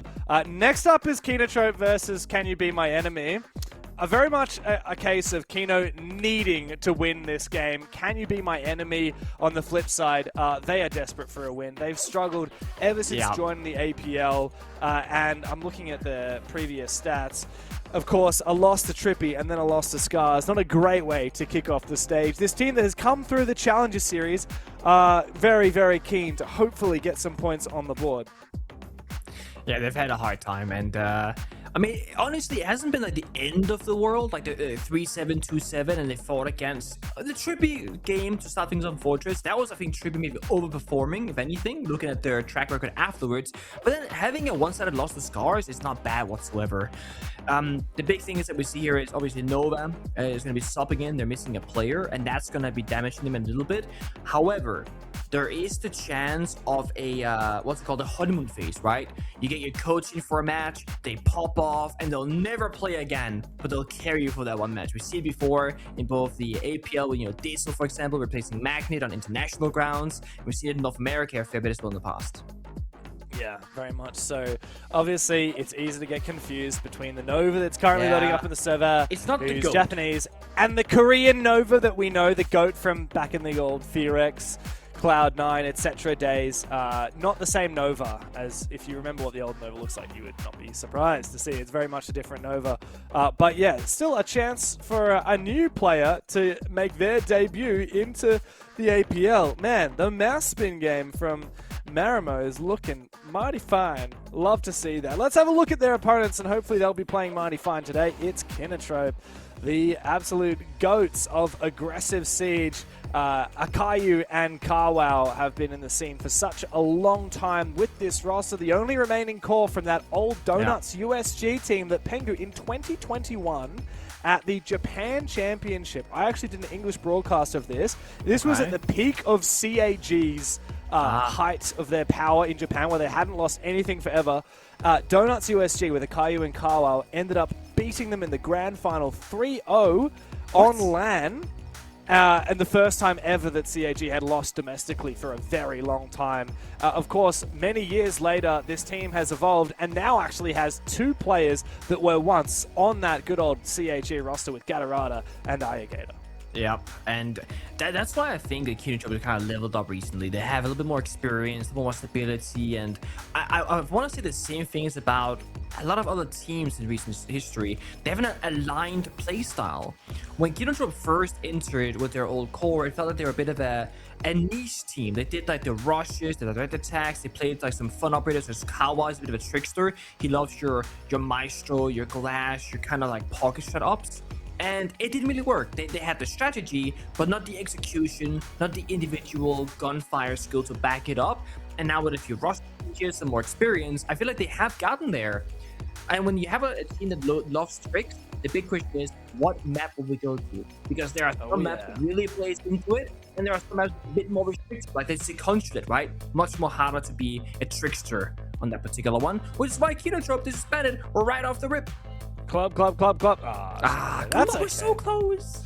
That's okay. I feel like we've just done Chalet and Lair in APL on absolute repeat with not much else. Maybe a bit of labs here or there. But look, Chalet, we just saw it, of course, in our first matchup today with Trippy and RX. It's a map that neither Kinotrope nor CYBME have actually shown as of yet. We did see it a little bit from Kinotrope in Stage 1. Notably, they beat Help Us LFO, the now Trippy roster, on this very map in their first match. But of course, there is a long way to go here for Kinotrope to really hold a candle to the top three teams in APAC North. They want to book their spot in the stage finals, and to do that, they're really going to have to make a name for themselves, including a confident win over teams like CYBME.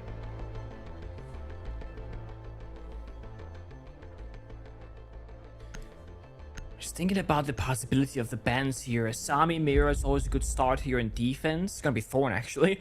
And if the attack is gonna be Monty, wouldn't be too surprised if a solid Snake would get target banned away.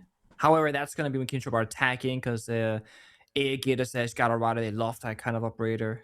For now, I'm not sure what you target ban if you're keen to trope though. Double shield, could be a Heartbreacher, could be a niche operator like a glass. I'm not entirely certain on the expectations. Double shield. Double It's gonna be shield. the Muncie in the Blitz. And double traps. I like the yeah. This BME ban is really giving me like. Sorry, I had a brain fart for a second. This is really giving me Weibo What's it giving? vibes.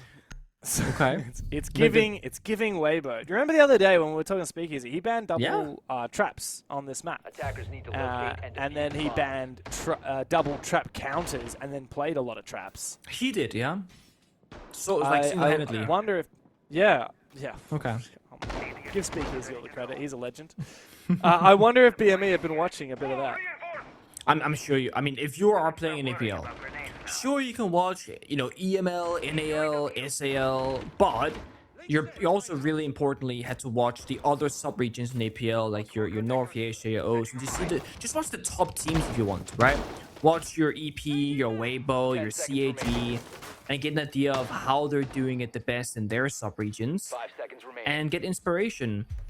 Because when you speak about like different regions, there's some cultural differences, some skill level differences, and of course a meta difference.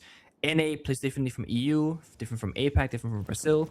And while I do think we're getting to a point where there's more of a blend these days between the different regions, there will still be small differences. And that's why it's so important to still look domestically, no matter what region you're from, and be like, what's my competition doing that I'm actually fighting against?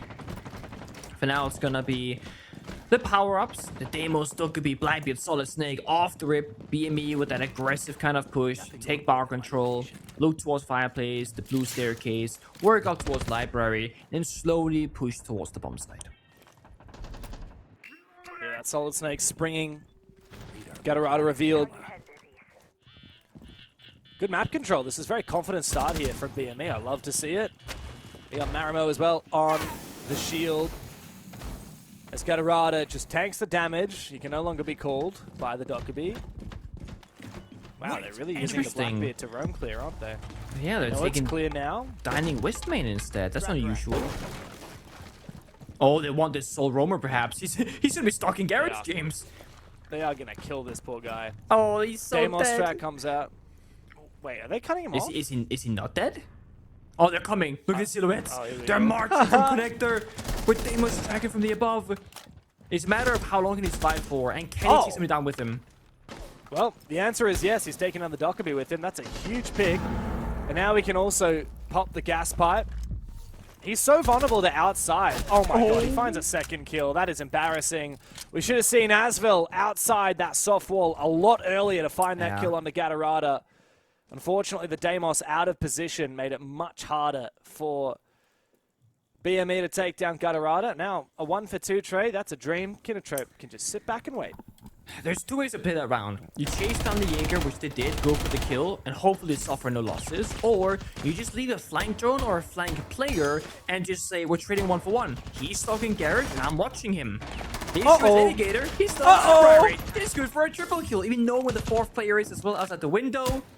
It's a shutdown of the round here. Kinotrope with the full counter, winning their individual fights.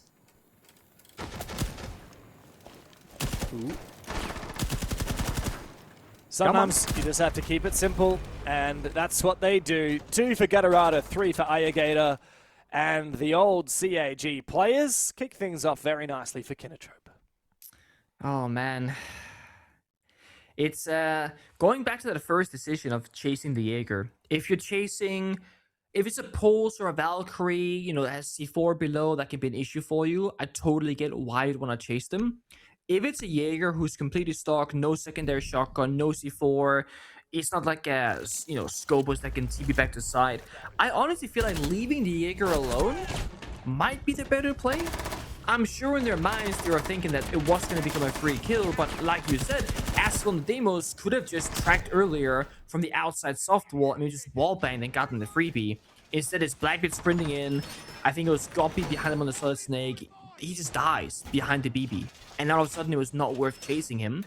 They also started the round from Library side. Bar, Library, Blue Stairs. And then they go into Dining Hallway, dining, west main, down the stairs, into garage. They cleared the full map, except for the bomb site. And they never got to the bombs at the end because they all died. So it's a very unusual push. I liked it because it was decisive, but it might have been the wrong decision in hindsight given how that round played out. There's most effects that A getting 4 kills, to be fair.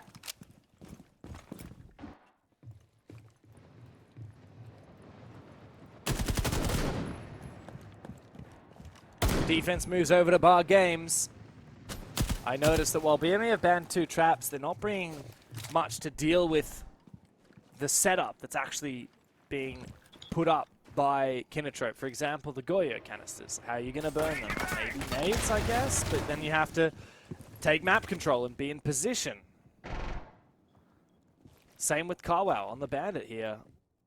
There's nothing to make a line of sight on the back of bar storage like we often see teams do when they eventually execute onto this bomb site. So it's really going to come down to roam clear. Didn't work out so well for them last time. Let's hope it's a bit better this time around. Aigeta gets targeted. Ooh, the Deimos actually might be able to open up a line of sight here. Not great with just the pistol. It's not the best to try and take these long fights. Awkward. We've seen this position before. But BME gotta pay a bit more, not sure of respect or just be more cautious, but they're not gonna be as comfortable taking those fights as they were before. So Astel playing it nicely, doesn't overcommit to the chase in the basement. He's looking to rotate around the building, get closer to his teammates, utilize the Blackbeard of Goppy to take more map control. And Kawa takes down Noah, but you're back straight away by Marimo on the Sense DMR.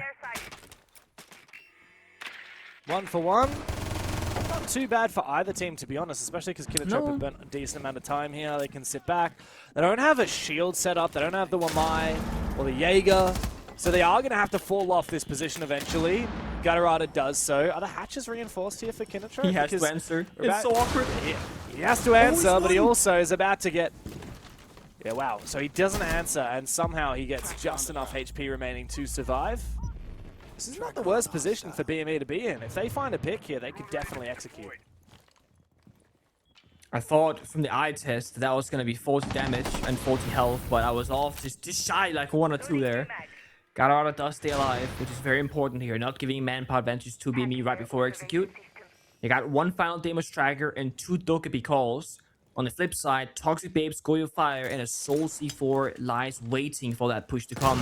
The nade's gonna pop the fire, and that's gonna stall you for 20 seconds. That means the primary bar door not gonna work. Oh, wow. And neither is the second one. They've waited too long on the attack. They can be forced into a Oh bad my position, God. and they get flanked.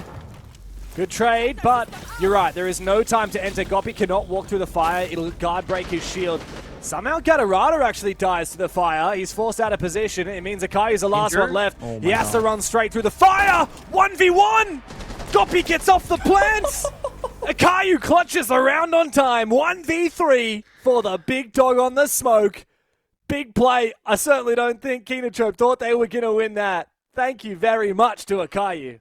Oh man, what a disaster. The fire gets 2 kills because both an attacker and defender was so low on health that a few ticks would do the job. And it was funny because BME, they arrived at that execute position, I think with 40 seconds left. They didn't start pushing until they got flanked with about 20. So all the Goyo Fires are popped, they can't enter. As you said, the BB cannot go into the fire because it's gonna shield guard break you, like electricity also does. Which means you just get shot, you'll die, you can't sprint, it's over.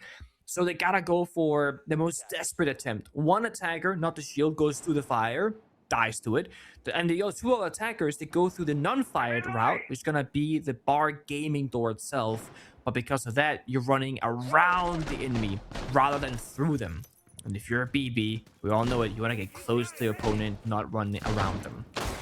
So another round victory for Kinotrope. And I said that they're a bit of a trickster team. Normally it's Kawa playing those operators, but it's actually going to be Akayu on the Maestro. 5 seconds to go. I know they love to bring this operator out. I think they have one of the highest pick rates. I think they have the highest Maestro pick rate as a team in APL, and probably a top 3 of all domestic leagues that I've seen. You know, watching, I haven't seen Brazil, but I see EML and AL. And they don't tend to bring Maestro almost ever. Oh, and he's I would playing trust the, your judgment. drone blocker as well, which got buffed massively. I feel like most people probably don't realize this because they never play them. That projector sensor drone blocker thingy-majig, you deploy them in like 0.2 seconds. It is like beep, bop, boop, and it's done. Whereas before, it was like putting down like a Jaeger disc, like a super slow beep, bop, and then it's ready. The reason why it's bringing them is to block out the potential Brava drones. That way Brava can just drone in, hack the camera and drive away, because it's an observation blocker. It's like a shrouded wall. You have to drive through them and get close to the evil eye, past that blocker, and then go for the hack. And that gives Maestro the advantage if you sit on the cameras actively to shoot the Brava drone before they get close enough. So that's the line of thinking. That's a really good bit of tech, and you also get, I think, 3 of those OBS blockers three now, of them. and they buff them. So With you can actually evil just eyes. put one OBS blocker in front of each evil eye, like right next to it. You can, with the evil eye, peer through the OBS blocker, but the drones can't. That's a really cool idea. I never thought of that. I think that's the one use case. It is the one you can. Literally no other need for them in most circumstances. But I think they're mostly by the bombs are downstairs. So the smokes of glass upstairs is going to be quite effective, I reckon. Don't get the call, damage tracker, same target declare. Tanks both of them for now. It's Kawa hiding in the corner, but they're surrendering piano control. Will Marimo take the corner? Nice. Yes, he will. Good kill from Marimo. Oh, almost a second. Did he see that? He saw a little banana peel. Passed by his line of sight. No one's playing on the double window to cut him off. I think Marimo has a feeling there's someone in that corner. We know he isn't. We can see the lack of outlines. Good double pick, though. Nova joining the fray. Nice to see him on the board here. A kill for the substitute of BME. Agator still not dealt with upstairs. Bides his time. Remember, Akayu still has the information on site. Down below. I have no idea. Akayu, though, feeling a lot of pressure. Akayu finds one kill. Big opening for Agator. He's also not too far from Akayu, who is going to try and answer the phone. That is a risky business, but I think the right choice. He had to try and hold on to his last bit of HP. Plus, being the Maestro, you want to be able to use that That's the phone. case. Nice pick. Now 2v2. Case is down. Diffuser on the ground. And it's a game of cat and mouse. Marimo trying to find desperately Ayagator, but the 2v5 is successful. It's a dream for Ayagator and Carwow. And Kinotrope now, well, sitting pretty on 3 rounds. As I was saying, the one thing Kinotrope they might have been missing in the past was that individual heroics, that gun skill to just say, we're just taking over. They play the strats, the layers, the fallback, but now they can all just fight back and just clutch it out with individual skill. It was a very good mix of operators, right? You have the Fenrir and the Maestro, both with active gadgets that can switch around what they're going to be doing. So if the attackers would leave the roamers above, they have all the evil eyes in sight for permanent information and can set a planter. So they felt the need to go for a full top floor clear, but they didn't have, I think, a red ping on the most important operator. So therefore, Gator just goes unnoticed. They're calling the Maestro, who's not getting all the kills, but not the Fenrir, who is. So just one missed red ping perhaps, or lack of communication, not entirely certain. But a huge clutch from Kinotrope. And he plays it so well. Gets the first swing, doesn't commit to the contact, and just holds individual angles, forcing a 1v1. Because he knows the odds of multiple taggers being top floor, it's very likely. So instead of playing in an open position, he is choosing when the fight happens. He chooses how many enemies he wants to fight at a time, and just keeps on relocating. It's a very smart way of playing what was effectively a 1v4 top floor. This is, I think, a really good chance for Kinotrope to just hone in on their fundamentals. Of course, a little bit of star opportunity as well when they're playing like this. They're playing against a team that's more likely to sacrifice numbers advantage, more likely to make mistakes and give them ones. And it's a good chance for individuals to get confident. Of course, for Kinotrope, it's been a pretty impressive stage so far. Just in the 2 games they played, their first one was against Scars. Those 2 teams have been rivals for a very long time, kind of battling it out just underneath CAG and the top teams to be the next in line to the throne. And Scars often gets the better at Kinotrope, so it's good that they got that win. Then they took 5 rounds off of FEARX, Pengu, which is pretty damn impressive with the current form of FEARX. Oh, wow. Cover me. That's awkward. Wow, reload peak, why don't you? The 1 bullet reload peak was a bit something. I think he must have fat-fingered that. Oh, well.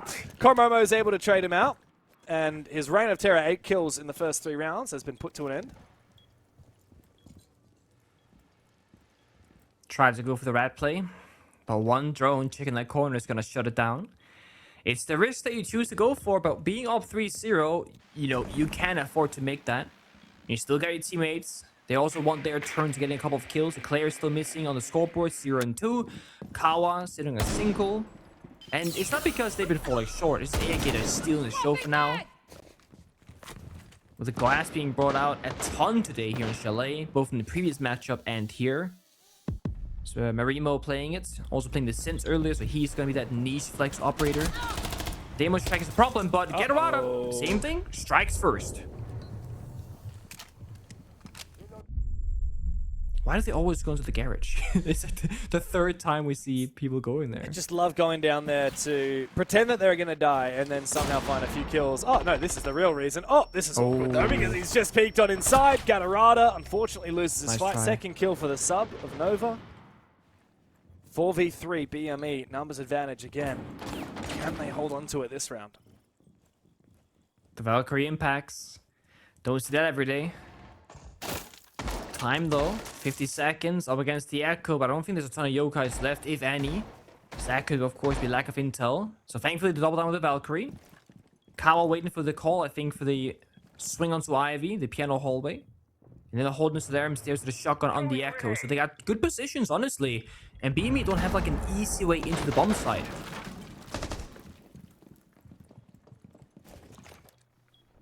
Oh, they're gonna go breach. That's smart. Yeah, definitely a good move. Nova opens up the external. Wow, look at the way Kawa wants to peek it though. Oh my god! Collateral damage as he finds both kills. Suddenly, it's all up to Marimo on the glass. Close range up against the Scorpion. Good luck with that DMR. And Kawa eventually finds the kill. Big 3K with the Scorpion for the Denari.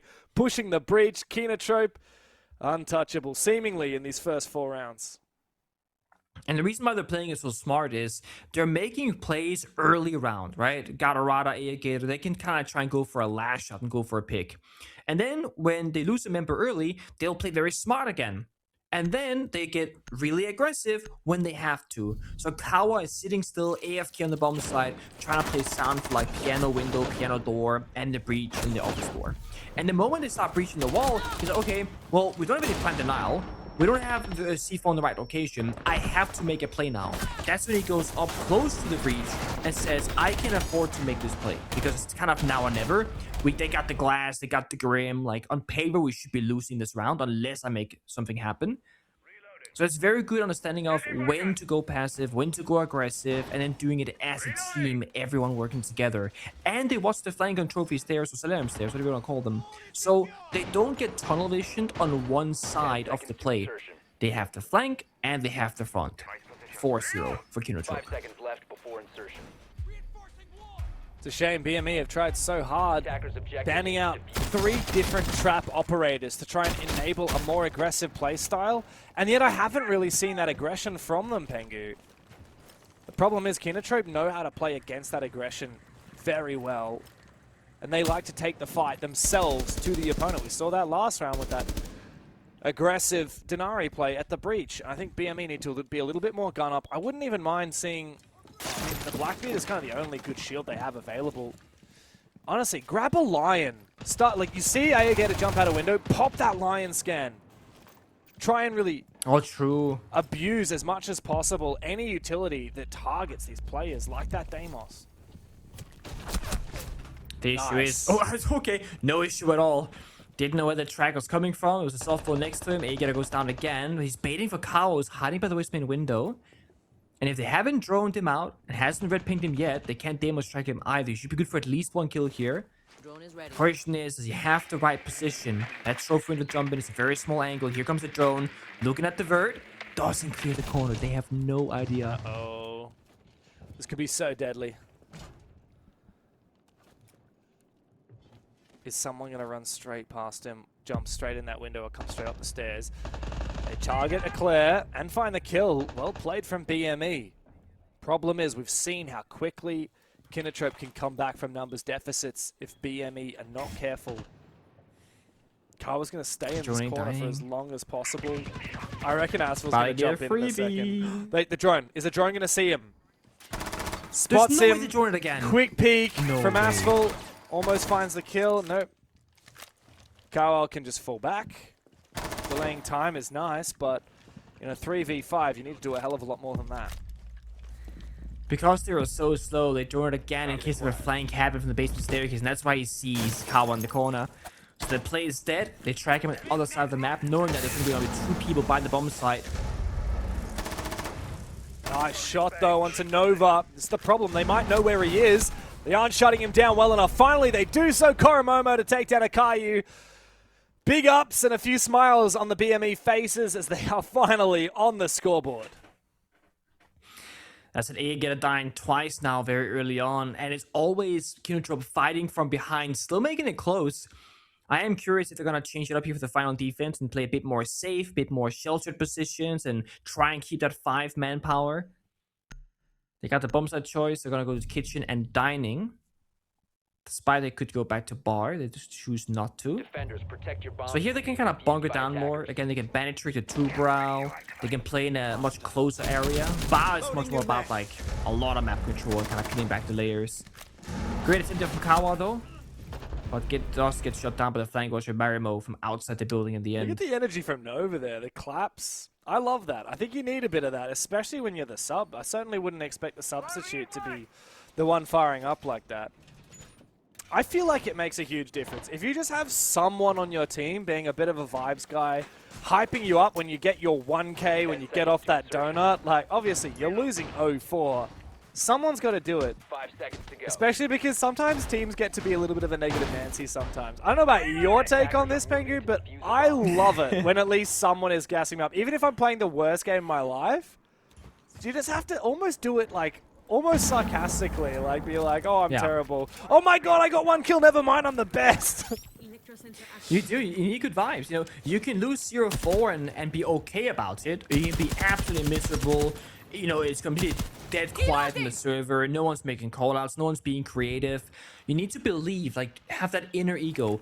I'm the best player in the world. We're the best team in the world. We can always win. Even if you're like an APL team against FaZe Clan in the game in group stage, you need to believe that you generally are the better team. There's no benefit in being like, oh, you know, this is FaZe Clan and they're so much better and they've won this and they've won that. No. That's only going to make you play worse against them, if anything. Yeah. Or like you're down 0-4 and you win the round, but then someone in the team is like, guys, no one was watching my drone there. And I'm like, okay, sure, but like, let's just chill out. Balance. We finally won a round, all right? Like, let's just chill. You'd be like, let's go, guys. All right, really good round. That was great. John, you had a great shot there. Let's make sure we watch the flank cams because I think they're going to go for it next time. You know, you can kind of sell it in a different package, if you will. Bit of politics.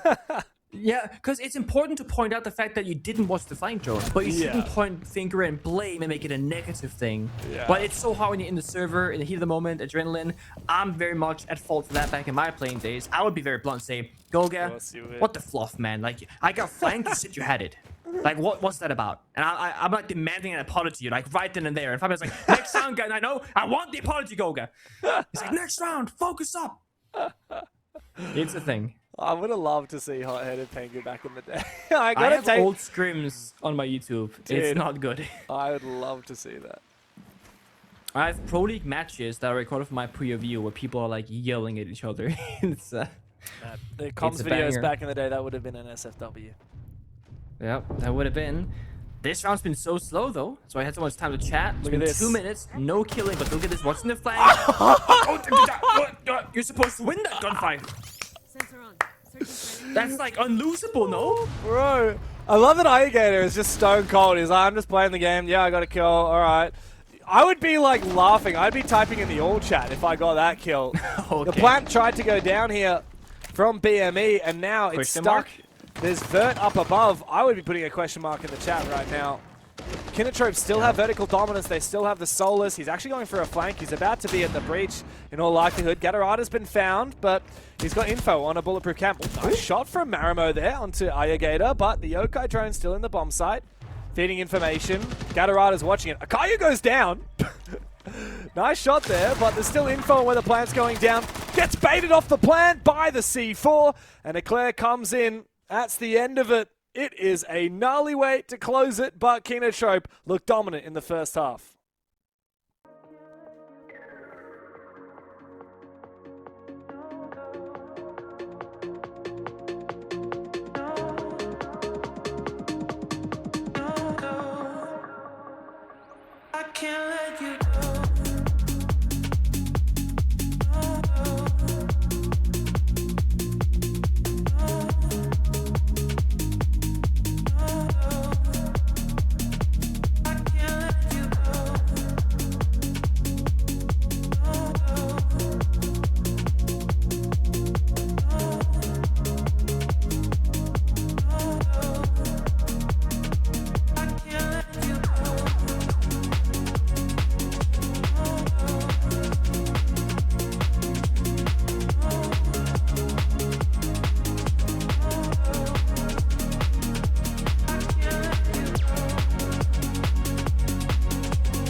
carry me, please. Gator. Okamesh knows what's up. He does. He knows the content. That's for sure. And we saw yesterday when Elevate was playing, Cody had an NI Cal go kill sign. Now we have Gator please carry sign as well. I love that the coaches are getting more involved. I'm not sure why this is happening, but they are. And I'm all for it. Yeah. I'm going to be holding up a sign pretty soon saying, Pengu, can I please have a cup of coffee? It's getting late over here.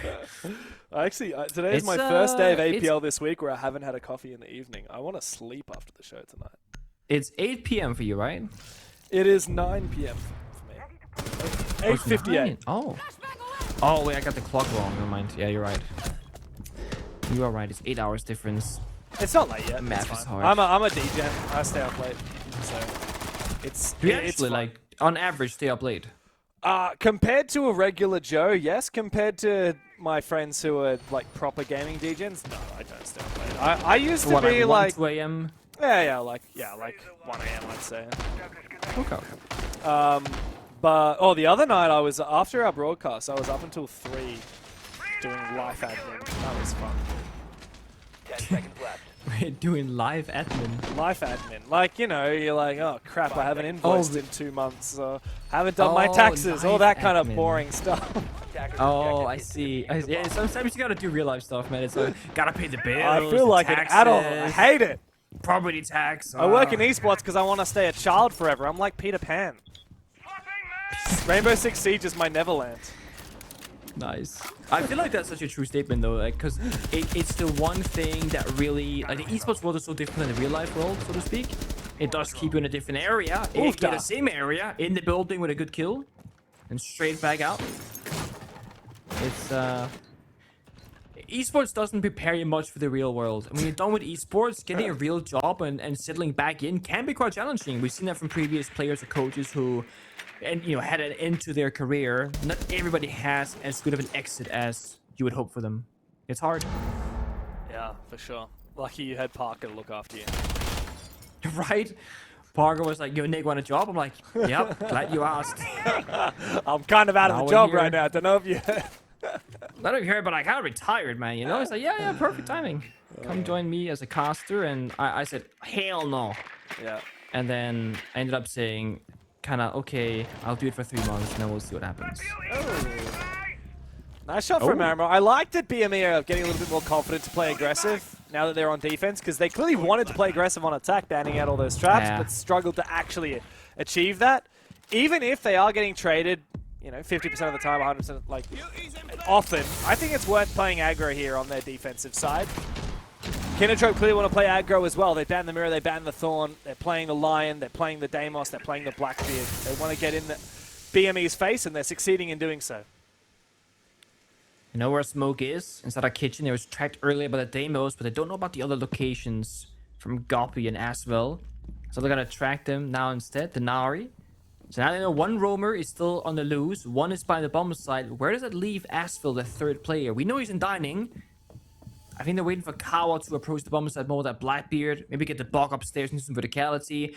Kinotrope still got a decent amount of time to work with, 51 seconds. And now that Komomo's injured, that buys him even more. Because that's that side anchor dead. Nice pick there for Eclair. Ever since that aggressive play from Marimo onto Akai, BME have struggled. Goppy dancing back in and out of the bomb site as Eclair makes it so he's the last one standing. Big round from Eclair, the Deimos. Love that for him. Rough round for BME. Kinotrope really just cruising through this now. Very well used of the gadget as well. They tracked the Nari and then they fight the Ella. So they did know where Ella was the entire time, I suppose. And the Nari tried to do a good job there of running away from the bomb side, saying, hey guys, it's clear, come take it for free. And then they were going to try and get a couple of kills with the Ella Scorpion. But no, perfect counterplay, good read from Kinotrope. They've been so successful at just disrupting BME, getting opening kills, gap finding as we call it. And then the thing that they do very well is they get in, they get the kill, they get out. They don't overstay their welcome and die unnecessarily. You said that we like seeing BME getting a bit more active in the server, which is true. And they're doing a great job at trying to get back some of those important kills as well. Like this one Fireplace double door. but it's hard, man. Kinotrop right now, they are probably at the highest level we've seen them as the organization when they entered. You and I have been hyping up for a long time. We expected a lot of results from them in the past, but they always feel a bit short, not quite living up to the hype. I think they're actually there now. I think they're playing the style of Siege, they're playing a high level, they've been much more consistent, and it looks like they have more freedom in the server to do whatever they want to and succeed in doing so. I think they've still got the great minds that were always behind this Kinotrope team in Kawa and Akayu. They're great creative players, happy to do the more Anaton type of things. It's something a little bit unconventional. But now they've got the experience and the fragging capability of Gatorada and Alligator, who have been to so many international esports events back in the CAG days that they're not scared of any particular match, and they're obviously great fraggers. Add to that Eclair, consistently a very strong Japanese player. It makes a very well-rounded roster, and despite Namro again trying to get aggressive, Kinotrope are just reading into it a little bit more. Yeah, it's like Gatorada and Alligator just working so well together as well with the insil, with the entry, and they're just so happy to get into a gunfight. You know, it feels like CG players, it feels like Scars players, and they do it again. And now they're just holding an angle. Alligator, about to get another one for free, most likely. There's a swing. Doesn't connect the shots, but now they know that there's at least one defender trying to go for a backstab. But there's actually two. That's even the bombs that they're exposed. There's no one on the side. There's two in the basement, and then Kormomo is top floor and mezzanine. And they're desperately trying to lash they're out. planting. Oh, And then the unfortunate frost there. trap. Gatorada is watching. Plant's going down. No one's home. Nobody is home at all. The plant confirmed. Kinotrope look to finish things off in style. Okay. 5v1. Goppy doesn't even Run. have 5 kills. Run. Nice first one. Don't run. Hold your ground. Run. It's a moment like this that you can try your best to keep your head above water, but Kinotrope have flooded the site. It's a hell of a finish, a flourish, a 7-1 for Kinotrope. And they are feeling better than ever before. Back on top for Kinotrope. I mean, that is just a disgusting round of Siege and a disgusting game, frankly. Kinotrope have such good reads. They knew the bomb site was clear. They know what everybody is in the server. Such good drone work, gadgetry, communication. They actually had Kawa on the Blackbeard jump into a frost mat who tanked it, and then it was the Ying jumping in after going for a plant. So they're just like delivering everything and working together. It was a super one-sided affair, and what I said going into this, Kinotrope, I thought they were playing at a different level. Today was the chance to show it. If they can, in a very convincing fashion, take down one of the bottom teams here in the APAC North region, that's going to solidify that thought of how good they actually are. And I'm so stoked for the future matches. You know, Kinotrope, next playday, they will have D+. That's going to be super challenging. But it's going to be super exciting nonetheless. And they have RRX, and then they have Trippy. So besides that D+ game, it looks like they can be going to those matches with a very convincing expectation of actually winning it out. Yeah, for sure. D+ up next for Kinotrope, then double RX. I think they'll be looking really good for that. And then Trippy, I think that's a guaranteed win. And then, of course, CAG as their final game. That is going to be a really tough one as well. But if Kinotrope keep playing like this, Pengu, they're absolutely going to make it to the top 4, to stage finals, and have a serious shot at making it on through. Of course, there's only one spot at EWC up for grabs for APAC Sadly. North. But if Kinotrope continue this slow and steady trajectory they have had, then who knows where they can go. I know where we're going right now, and it's to one of my favorite places we go here in APL, and it's our Okamesh interview. Welcome on in. Congratulations on your win. Your strategy today, carry please Alligator. Bro, it worked like a charm. It is. I was preparing this for like this week. I mean, Amazing. I'm joking. Okay. So you knew. You knew it, you know. Today's game plan, Alligator go kill, Garawara go kill, Kawa drone. Yeah? And then win game. Yes, we call like we call it the strategy is like go Alligator is one of the strategy we have, and then we just like support a gadget and then go Alligator kill, and then he gets every single time he gets an entry kill, right? So yeah, Awesome. this is what it is. Love it. Thinking, watching you guys nowadays, it feels like there is more fun, more enjoyment, more flexibility in the server. You still got that good strategical mind, you know, playing some of those niche operators like the Maestro, for example. But now you also have the firepower. From the outside looking in, dare I say, it looks like the strongest version of Kinotrope so far. Would you say that you agree with that? I'm sorry. I partly couldn't understand the English because some words okay. like. Okay, I'll make it simple. I think not right now strongest Kinotrope I've seen. Do you think it's the strongest? Not for now. Not for now. Because No. Okay. I mean, like, I'm trying to maintain more like comfortable for individual. Yeah. But with like as a coach, we need to like we need to say players to like do not something, do not peek, do not like chill more, Yeah. and then like it makes more player uncomfortable, right? But I need to find a balance. So like Cover or Eclair is like in more like restricted position, and then it's kind of I'm sorry for them reducing the like performance, but like I'm trying to figure out where is the good balance for the like individual and teamwork. Awesome. Okamesh, of course, your team has clearly been getting better, like we've been talking about. Yes, there might be a few things to work on, but you mentioned the strategy is Ayagata go kill.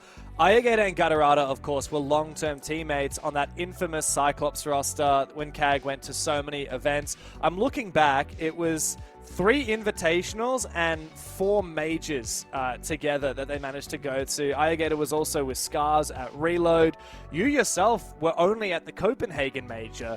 What's it been like trying to get the experience from Ayagata and Gatarada? How has that helped the rest of the team? And what kind of insights have they brought, not just to you, but also to players like Eclair that have a lot less international experience?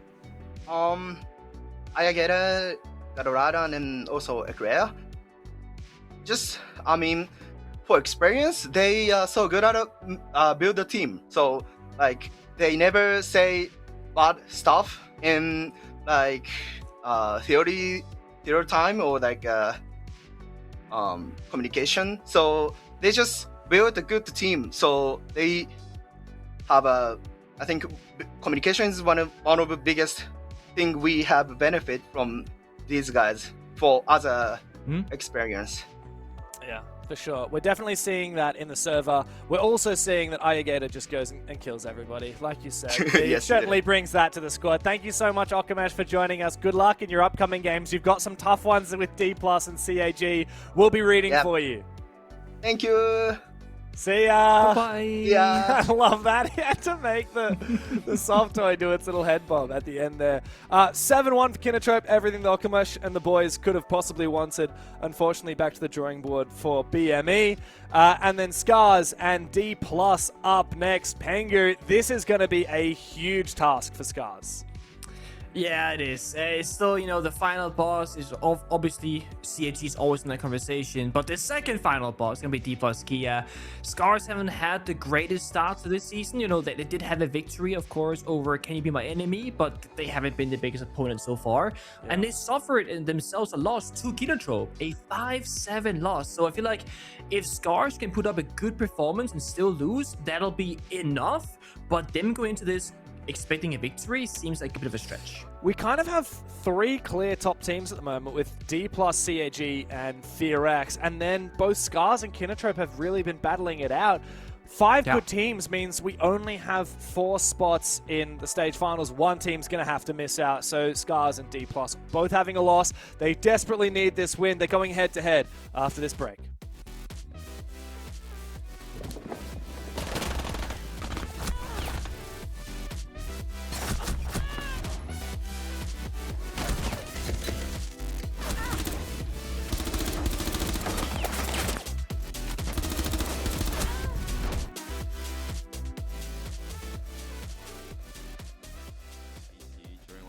high school time. When I was still under 18, I was playing with pros like Dino, Rippy, and just like all those pros back in the day. And then it kind of started from 10-man, I would say. That's kind of like how most of the pros knew me, as well as ranked, obviously. But yeah, I was just getting into myself into like, I guess you could call it networking, but I would get myself into like good stacks, like playing with Stigs, Magnet, and just like dominating like the 10-man's lobbies. That's where all the pros knew me as like kind of like this young prodigy. I was always like this young person, like in the scene, like always playing with older people. So I guess that's how I got my name out there. I was 16 and I was just able to play LPL Pro, and I was in my first proper team, and it was under Skyfire with like Jigsaw. In that stage, I think we came second to a Pro League team at the time where Oda was in it, FEARX. But it was like my first time basically competing properly, and like I came second in it, and it was against a Pro League team. People are very beatable, you know, like, you know, if you put the effort in, like you can definitely beat these teams. Obviously we